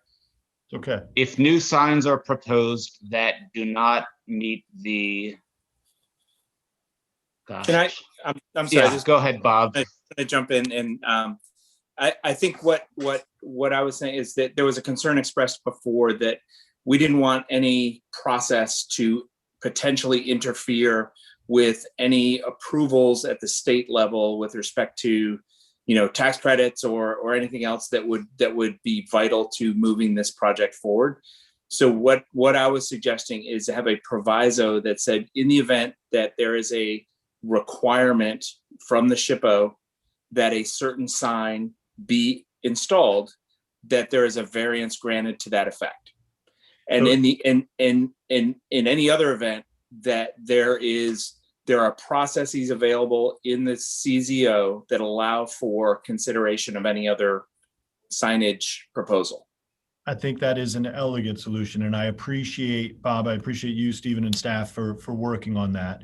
Mr. Doucette, as the spokesman for the project, does that achieve what is needed in terms of dealing with the historic tax credits? It does, and I appreciate the extra. So there's no further comments or questions from any other commissioners. At this time, I'll ask that if there's not, I'll ask Commissioner Weberg to state that in a form of a motion. Yeah, thanks for the pressure. So I really like how it got said already. If that was captured from our executive director, I'm in full support of the SHPO variance provision. And I'm going to ask staff again, would that be a replacement proviso or an additional proviso? It would be language we'll just tack on to the end of the existing signage proviso. So with the friendly amendment to the existing proviso, I make the motion that we approve staff recommendation with the amended proviso for the SHPO sign variance, and do so enthusiastically to see this incredible cultural asset come back, and thank Mr. Doucette and his team for bringing this proposal to us. Is there a second to that motion? Commissioner Mobley, I enthusiastically second, and thank you for making me cry in a CPC meeting. I'm so thrilled to see Dewdrop coming back. Also, thank you to Stephen and Bob for giving me an excuse to spend the break looking at table 24.3 of designated classic signs and Googling them. That was lovely. Enthusiastic second. All right, it's been moved by Commissioner Weberg for approval with the addition of the proviso stated by our executive director with that added language, and seconded by Commissioner Mobley. Is there any further discussion on the motion? Any further discussion? If there's no further discussion on the motion, I'll call the question. Commissioner Brown? Yes. Commissioner Flick? Yes. Commissioner Lund? Yes. Commissioner Marshall? Yes. Commissioner Mobley? Yes. Commissioner Steve? Yes. Commissioner Stewart, yes. Commissioner Witry? Absolutely. I drive by this every day and I'm so excited to see the sign lit up. Thank you so much. Commissioner Weberg? Yeah, and very excited to make it unanimous. Yes. All right. Unanimous support for approval for zoning docket 0/2021. Oh. No, I'm sorry, zoning docket 2121. 21. All right, and we'll move on to zoning docket 2221, and we have public comment for this zoning docket. Okay, the first comment is from Marianne Hammett, representing the Bywater Neighborhood Association in support. Recognizing the benefits to be obtained from having more people in the neighborhood, the Bywater Neighborhood Association, BNA, has been seeking to increase residential density in Bywater for over 10 years. As noted by Richard Campanella in his letter dated August 4th, 2011, attached to our written comments in this zoning docket, since 1910, Bywater has lost more than half its population. In addition, goods and services that were available to residents during the 1950s and 60s are no longer available. Increasing the number of living units in the neighborhood will create more demand and encourage more neighborhood retail. Adding 4 residential units to the neighborhood can only increase the likelihood of our obtaining more goods and services for neighborhood residents. The best example of needing more people in the neighborhood is our loss in 2011 of a full-service Conseco's grocery store proposed by Sinicio Conseco and Larry Willis for the property owned by Mr. Willis at 4100 St. Claude Avenue. Mr. Conseco engaged a nationally recognized marketing research firm to ascertain the likelihood of success of the grocery, but was told that there were not enough people in the neighborhood to make the venture successful. Thus, Mr. Conseco scrapped his plan for our grocery in Bywater. Thank you for your time. Next comment is from Andronika Morris, 4640 South Carrollton, Suite 160, in support. The Greater New Orleans Housing Alliance and Housing NOLA implores the Commission to approve the conditional use permit for zoning docket 2221 in an effort to create and expand affordable housing opportunities in high transit accessible areas. By connecting families to existing public transit systems, we promote equitable job availability for our most vulnerable populations. Put housing first. Next, from Leah Nicole LeBlanc, 7340 Oak Street, representing Ganoha in support. The approval of zoning docket 2221 provided an intersectional solution to an intersectional problem. Lack of transportation prevents families from both obtaining and maintaining employment. The creation of affordable housing in areas with high opportunity for both employment and transit would promote sustainability in our city. It's a win-win. Next, from Isabella Fege, 4640 South Carrollton, Suite 160. In support. As an affordable housing advocate, I support the approval of zoning docket 2221. The location for this project promotes transit-oriented development in a high opportunity area for employment and wealth creation. Next, from John Corneri, 1019 Bartholomew Street, representing the Bywater Neighborhood Association. In support. Bywater is in dire need of more housing to increase density. Next, from Natalie K. Mitchell, 935 Gravier Street, Suite 2020.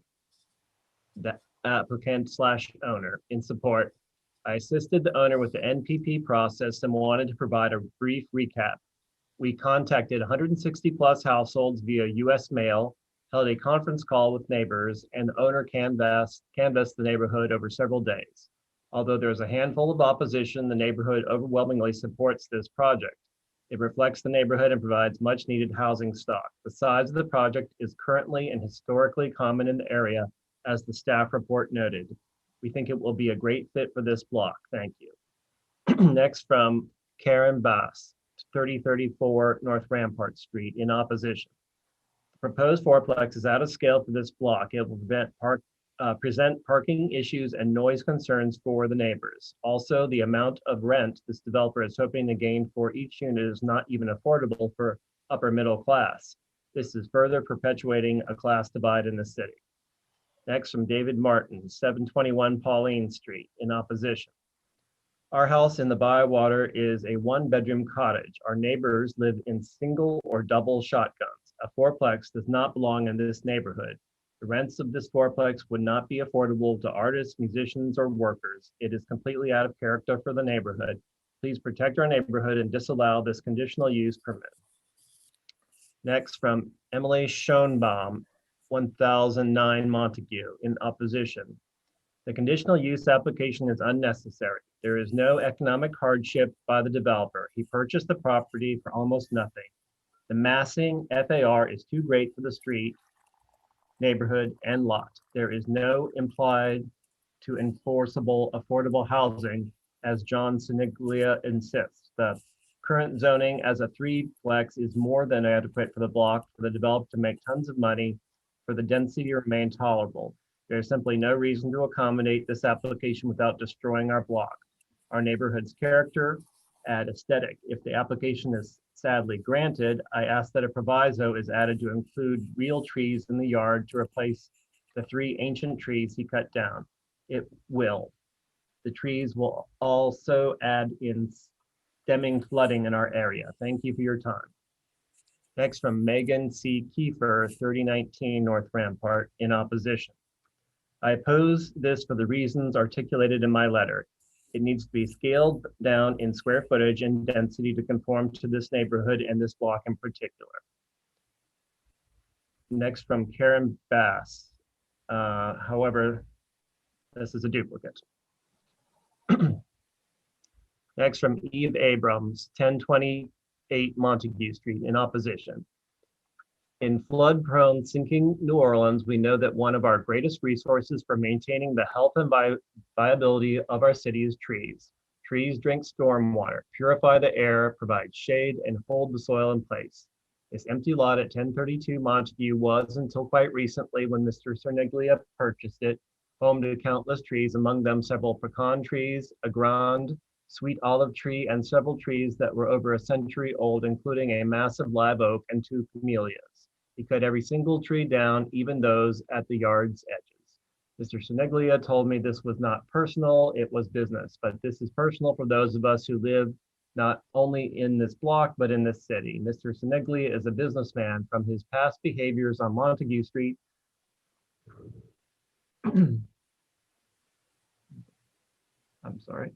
his past behaviors on Montague Street and from his current conditional use application, It seems he wants to maximize his profit above all else. He claims to want to build affordable housing, yet the house is already renovated, lies half empty, perhaps because the $3,400 a month he was looking for or asking for is not affordable.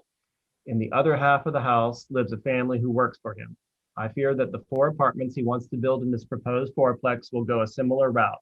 During our NPP meeting, he reluctantly ballparked a rent at $2,000 a month. This is not affordable. This fourplex will become another Saxony, a hulking, empty building owned by someone who does not live here. I don't think someone who puts his bottom line above the concerns of the people who actually live in the neighborhood should be rewarded with a conditional use permit. Sadly, our laws allow Mr. Cerniglia to clear cut his land of natural assets valuable to all of us, but should we reward such behavior by allowing him to build a structure that will further strain this block? Next, from Beverly House, 3041 Royal Street, in opposition. This development is not in line with the surrounding properties. The developer has come into the neighborhood and cut down the mature trees, has left graffiti covered property next door, and has not considered the privacy of the neighbors directly around the site. Elderly people live on the block and can barely park near their doors with groceries now. There is a business on the corner across the street, and adding a fourplex is a gross addition on the density on this block for occupants and for vehicles. This is another example of how little there is a holistic approach to approving development in our residential neighborhoods, driving out long-term residents. There is another apartment building being built just down the street. A double or single family home would be far more appropriate. Next, from Max Ciesler, 3020 Royal Street, in opposition. I am in opposition to this project because it sets a bad precedent for the neighborhood. The owner clearly is only concerned with his own potential income and not the good of the neighborhood. This project, a fourplex, is way too big and out of scale with the adjoining houses. I fear it will be a short-term rental. The neighbors want stable, long-term neighbors and affordable rents. The rents he proposes are clearly not affordable. From the plan, the building takes up all of the lot and has no yard. The owners have taken down all the trees on the lot, which were large and beautiful, and aided the neighborhood with shade, beauty, and drainage. The removal has caused a drainage problem. I don't think this kind of behavior should be rewarded. We don't know what the front of the building will look like. We don't know where the garbage pickup and dumpster will be stored. There are definitely not enough places to park as it is presently. Developer already has a double next to this property he added onto to create 2 huge apartments. With this additional fourplex, there could be 2 or more cars per apartment. Where will they all park? This building could set a terrible precedent for more such conversions of historic doubles into multiplexes or dorm-like buildings. Similar thing has happened in the Carrollton Uptown area and has caused a huge amount of stress for long-term residents. This could have terrible consequences for the adjoining neighbors who live in a historic shotgun next door. I personally know, living in an old shotgun myself, I can hear everything that goes on outside and in my neighbors' houses. I don't understand how this project could be permissible. Please decline the application. Next, from Steve Marion, 1039 Montague, in opposition. I'm writing to express opposition to the conditional use application from Platinum Holding Group regarding 1032 Montague. I live across the street from the proposed fourplex, and I think that the proposed building is out of scale with the street, and I find PHG's representations about what affordable means for the future rent on the building to be troublingly inflated. A single level double shotgun, a duplex in other words, would be much more in keeping with the rest of the street and make much more sense.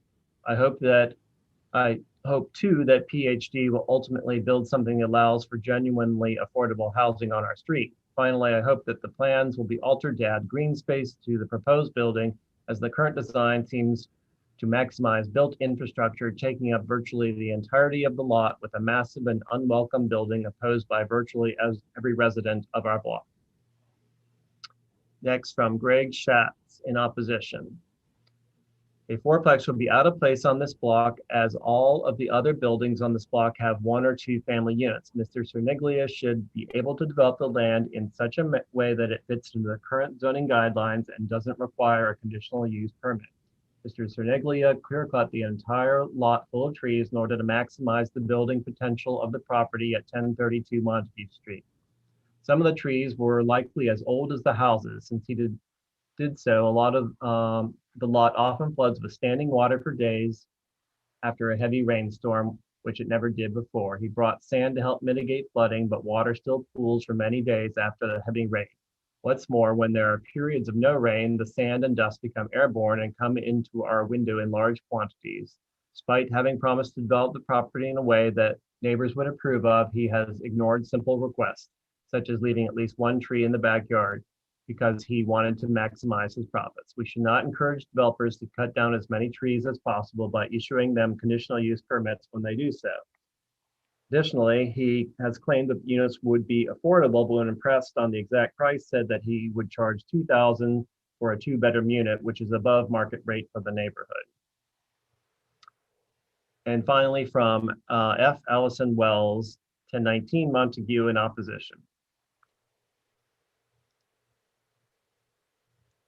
As a neighbor on the 1000 block of Montague Street, I have concerns about the scale of the proposed floorplex and how it will impact those who already live on the block.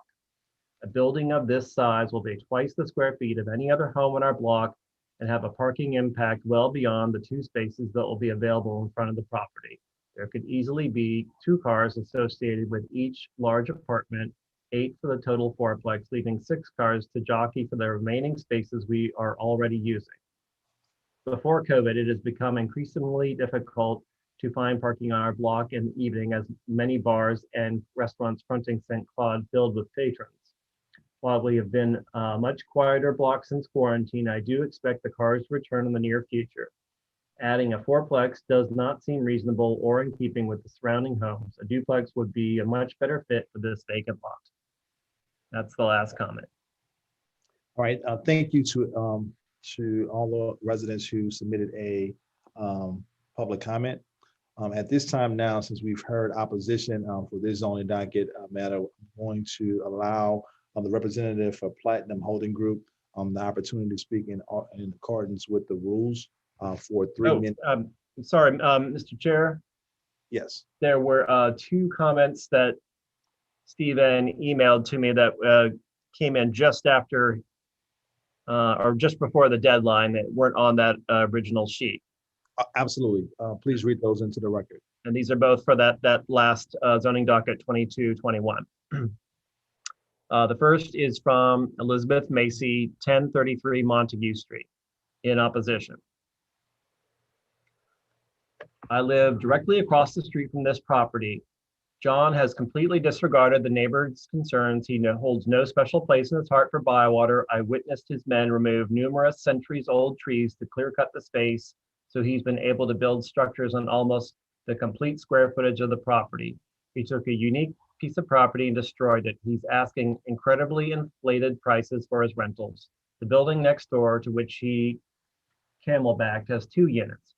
One's been on the market for months, never rented. The other houses his contractor's family, and I hope to God they are not paying the $3,600 he's asking for the unrented side. I was in a call-in meeting with John. He says he wants to have affordable housing in the new 4 units he wants to build. I asked him what price he considers affordable. He would not answer until several other neighbors pressed him after me. $2,000 a unit is what he considers affordable. That's more than my mortgage with insurance and taxes escrowed into the figure. The neighbors have taken care of this abandoned and blighted property for years. The previous owner allowed junkies, prostitutes, and squatters to roam the property. We ran them off, cut the grass in front, cleaned up the trash, needles, and condoms, and locked the gate, continually pried open. Now we are thanked by a man who wants to completely overdevelop the property, stripping it of its beautiful trees while disregarding the neighbor's requests.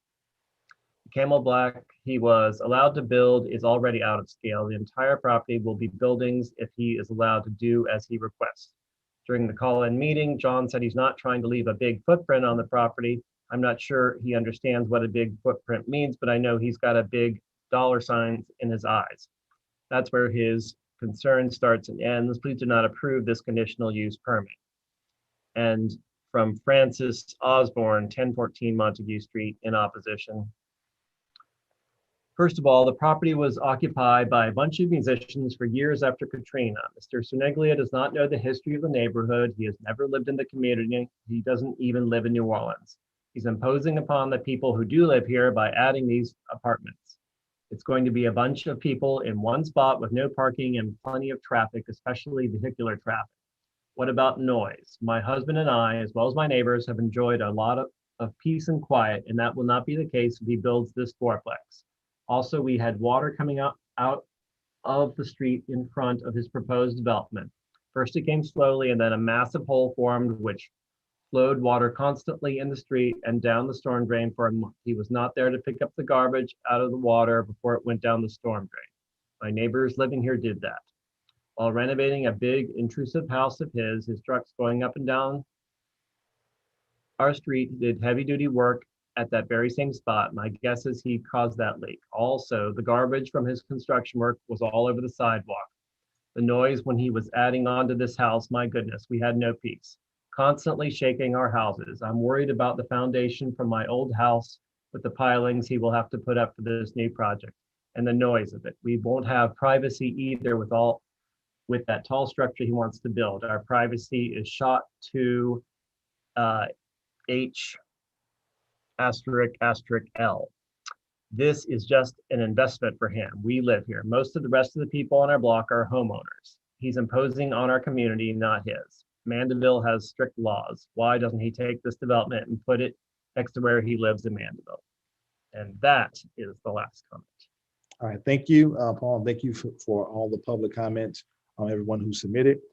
In the rules that I read in earlier, the applicant or representative from Platinum Holding Group will have an opportunity for rebuttal, limited to 3 minutes. So if you would like to take advantage of those 3 minutes, you can at this time. I would. Thank you so much.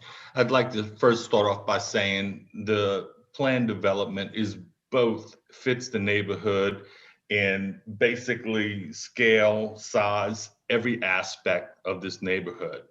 There are multiple fourplexes, as in the staff's report, just 7 houses down the same street.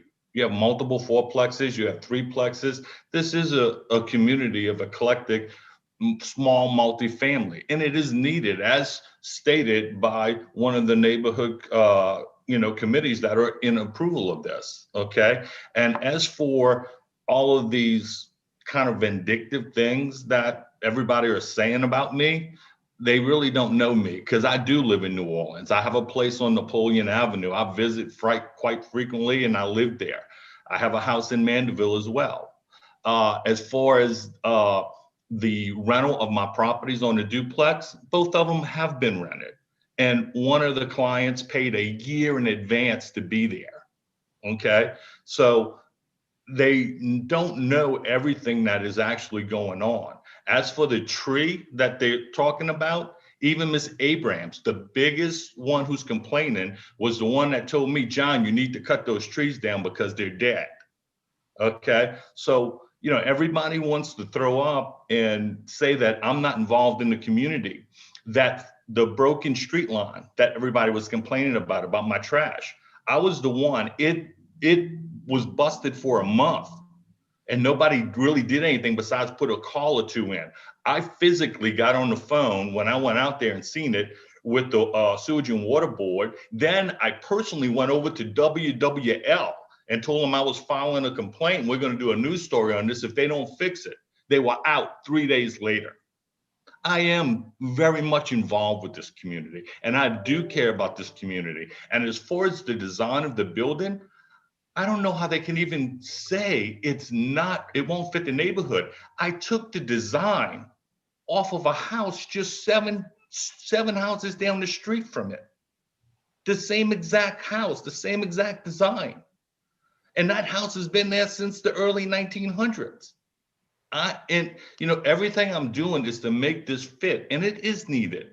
And as far as the amount of rent that they keep saying that they will keep going after me at, how much, they're not telling you. I gave them a range of 1,500 to 2,000, but at the end of the day, it's going to go for market rent. I can't get more for my property than anybody else. It's going to go for what the market dictates.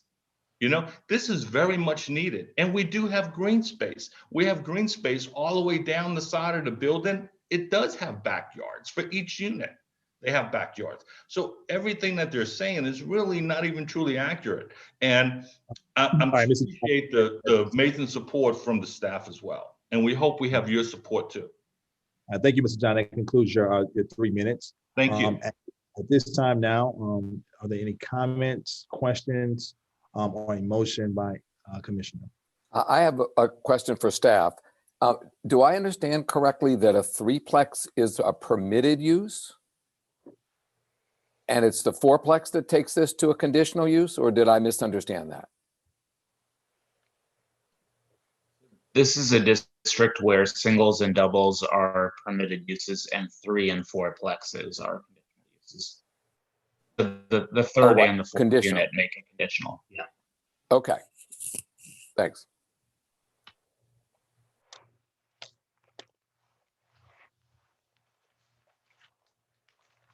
All right. Any comments, questions? I'd just like to bring up that nowhere that I see in the staff report or in the proposal, the application, that this is proposed to be an affordable development. So I think it's just something for us to be aware of, that it's such a hot button topic that it's been thrown into this without being relevant. Developers not saying it will be affordable. Recommendations from staff are not based on affordability. I think it's interesting that several of the in favor of are with the NOLA Housing for Housing Coalition and claiming that it will be affordable. I don't know what they're basing that on. And I just, I'm keenly aware that while it's in a dilemma that we face to try to provide more affordable housing, it often gets used politically on one way or another. And that makes it confusing for all of us. And I'd like for us as a board, as a commissioners, to stay aware of what the real issue is and whether affordability even applies in this situation. And when it does apply, how can we make the best use of it? So I just wanted to make a point that this seems like more of a political issue about affordability, not even relevant in this case. And I think I've made my point. Thank you. All right, thank you, Commissioner Lund. Any other comments or questions or a motion from another commissioner?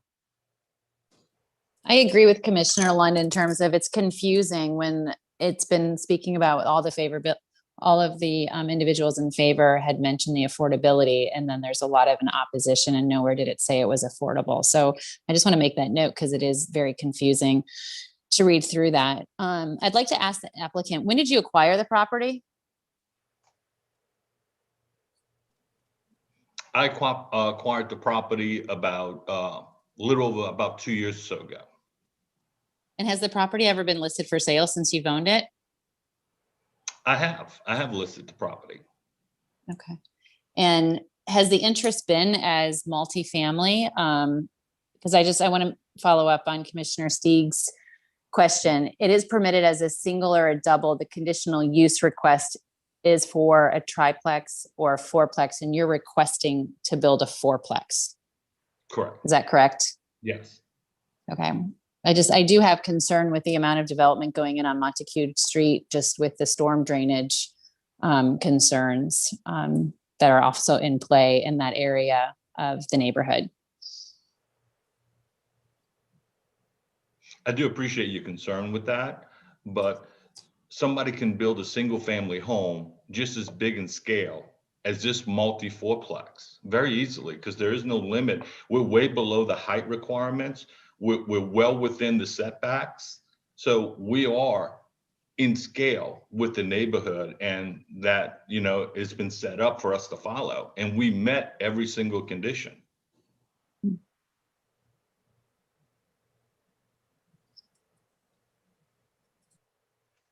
Any other comments from commissioners? Thoughts? I have a question for staff.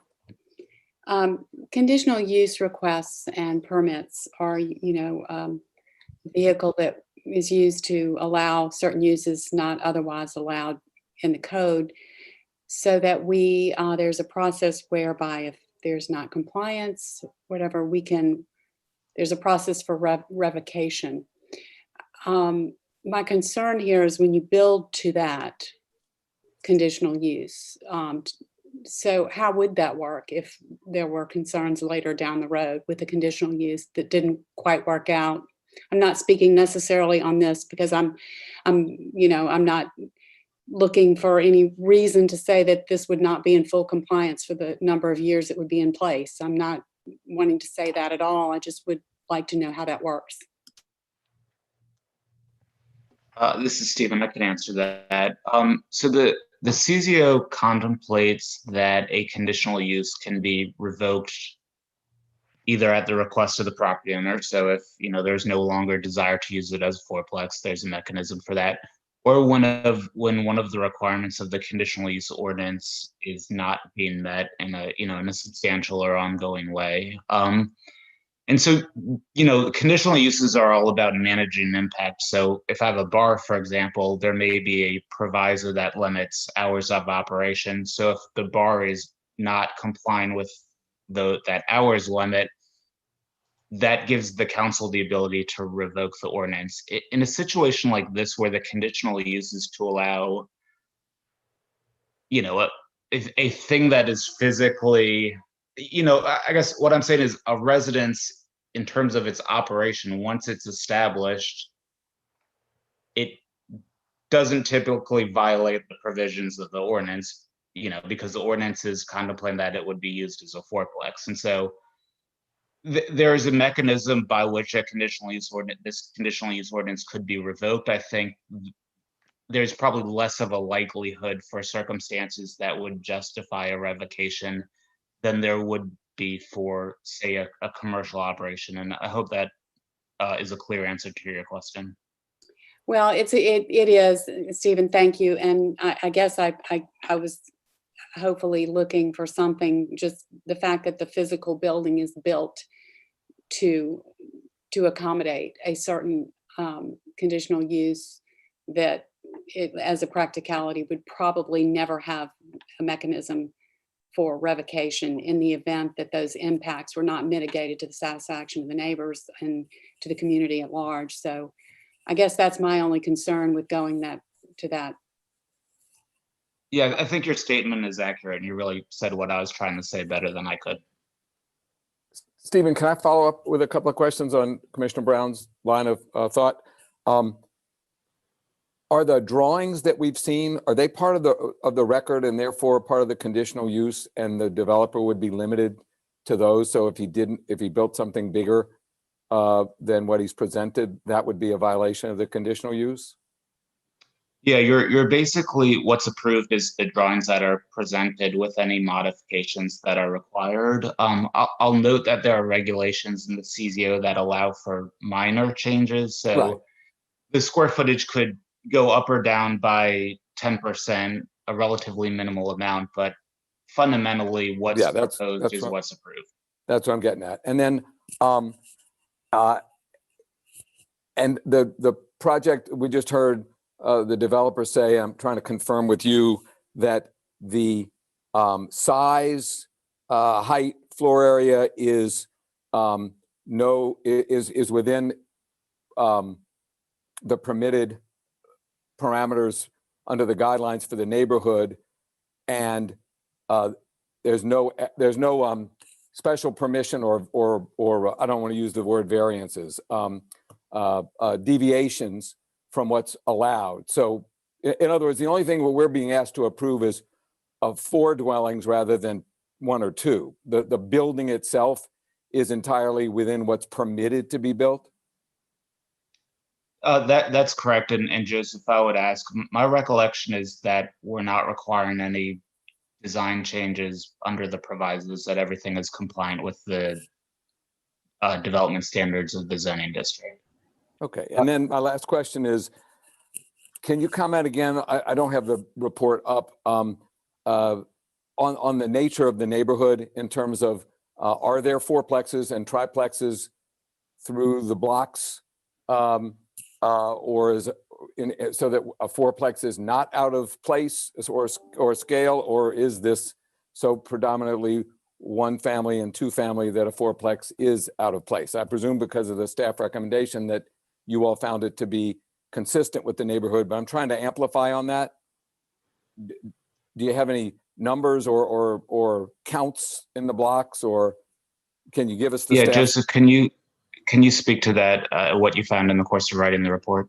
Sure, I'd be happy to. So that element of the report was based on the neighborhood designation of the historic core land use that is indicative of three plexes and four plexes. The staff was not able at this time to do an in-depth analysis of the number and actual citation within a given area. So it is more based on the historical precedent of the area. I can comment on that. I can comment on that. I was at the block earlier today, and most of the fourplexes, if they're on the corners, but it's mostly singles and doubles in the immediate area, and then the corners would have triplexes and fourplexes. Thanks. Joseph, I have a question.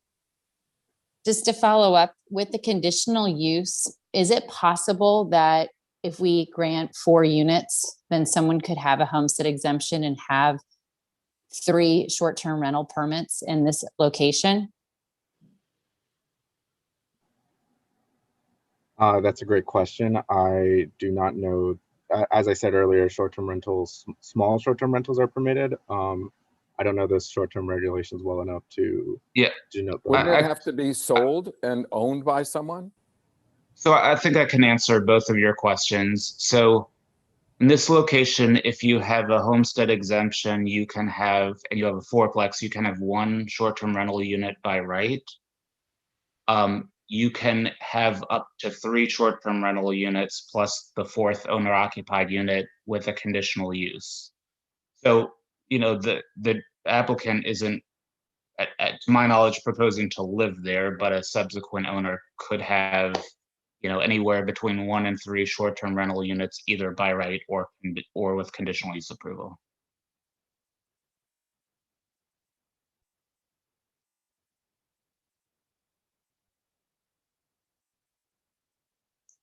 You're on mute, Commissioner Wetcher. Was talking, okay. Thank you. So by approving this conditional use, would a new owner have to go through the new process or another process to actually get 3 short-term rental permits? Yes, because it would be a change. Yeah, it would be a change in use, so that would be required. Okay. I just want to be clear on what we're being proposed on and the effects of this conditional use application. Thank you. All right, any other comments or questions? All right, commissioners, I'd just like to remind us, this is the application before us is really for conditional use for a 4-family dwelling. And it's HMR 3 historic Bywater residential district. So I know we've had a lot of talk about other things outside of that, but I want to just make sure that all commissioners have a clear understanding of actually what we're supposed to be evaluating on the real surface here, if we're going to grant for permission to have a 4-family dwelling in this district area. So if there are no further comments or questions, is there a motion from a commissioner on this zoning docket? Commissioner Lawton, I move for approval of zoning docket 2221 as recommended by staff. And I'm sorry, you have to remind me of the number of provisos if there were any. 7 provisos. Including 7 provisos. Commissioner Steig seconds. Okay, it's been moved by Commissioner Lund for approval as stated in the report, along and seconded by Commissioner Steig. Is there any further discussion on the motion?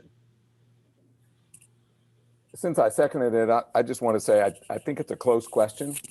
And the reason I seconded the motion is that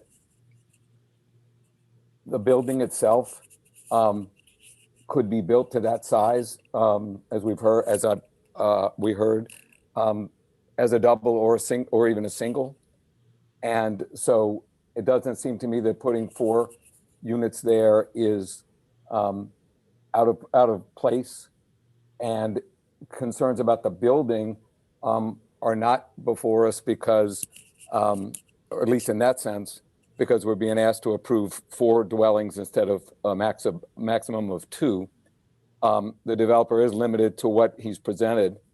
And the answer to Commissioner Wittry's question satisfied me in that they'd have to come back to us to be putting short-term rentals in the property. So those are the reasons why I'm supporting Commissioner Lund's motion.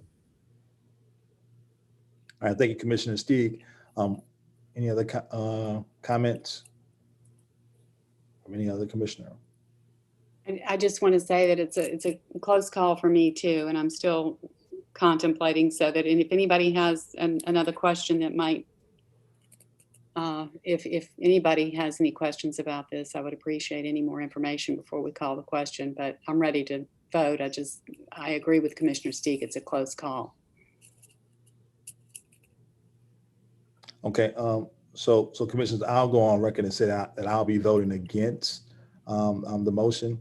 I think just evaluating this application that this is a conditional use, so it comes before us, and just using hearing the public comment from the residents in the surrounding area of the strong opposition. Then also on a historical standpoint, I never really tried to say just because one area is filled with multi-family housing that there's a need to put additional, especially if it's not going to be affordable housing. And based on what I've heard from the applicant, that is not the intention to add more affordable housing, but just to add housing in general. So therefore, I'll be voting against the conditional use for making this a 4-family unit in this neighborhood.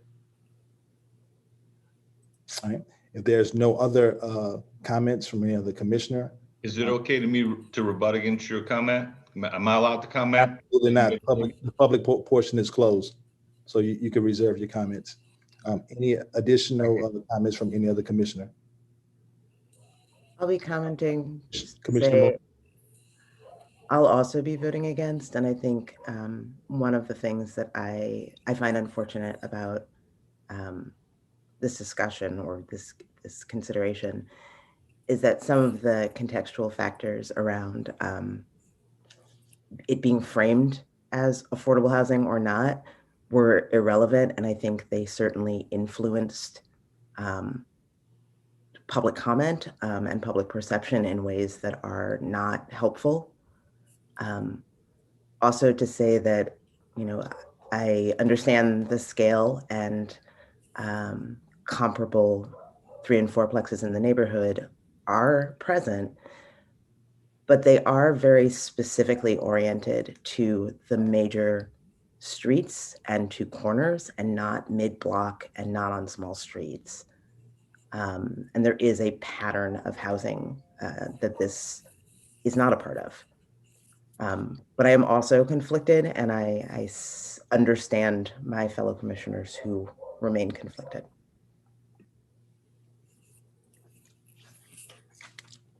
All right, any further discussion on the motion by Commissioner Lund for approval? If there's no further discussion, I'll call the question at this time. Commissioner Brown? No. Commissioner Flick? No. Commissioner Lund? Yes. Commissioner Marshall? Yes. Commissioner Mobley? No. Commissioner Steig? Yes. Commissioner Stewart, no. Commissioner Wittry? No. Commissioner Weberg? No. All right, so that motion fails. Well, it fails for approval. All right, so is there, Missy, at this time, does this just move on to City Council with not a favorable vote, or? What was the vote again? I'm sorry. The vote was for approval and it was denied. So you can either take up another motion or it'll just go with no recommendation. Okay. Is there another motion or?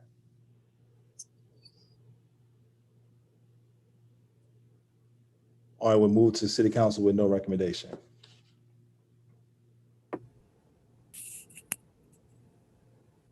we'll note that there seem to be votes to create a majority.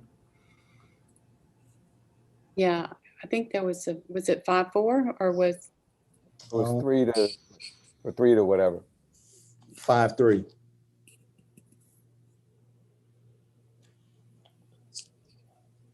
So if someone wants to make the opposite motion, we'd have the opposite result. Oh, okay. So we actually do have to affirmatively, we have to affirmatively make the mirror of that motion to send it to the council, even though from.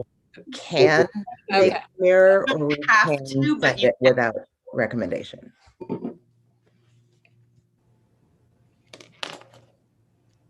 Alright, so is there another motion? I'll make a motion to go against staff approval on docket item 02221. All right, is there a second to that motion? I'll second. All right, it's been moved by Commissioner Witchery to go against staff recommendation for approval, seconded by Commissioner Brown. Is there any further discussion on the motion? Any further discussion on the motion? All right, so at this time now I'll call the question. Commissioner Brown? Yes. Commissioner Flick? Yes. Commissioner Lund? No. Commissioner Marshall? No. Commissioner Mobley? Yes. Commissioner Steeg? No. Commissioner Stewart? Yes. Commissioner Witchery? Yes. Commissioner Weberg? Yes. All right. So this will move on to City Council. That's an abstention on his part. It will move on to City Council with a non-favorable vote of support from the CPC staff.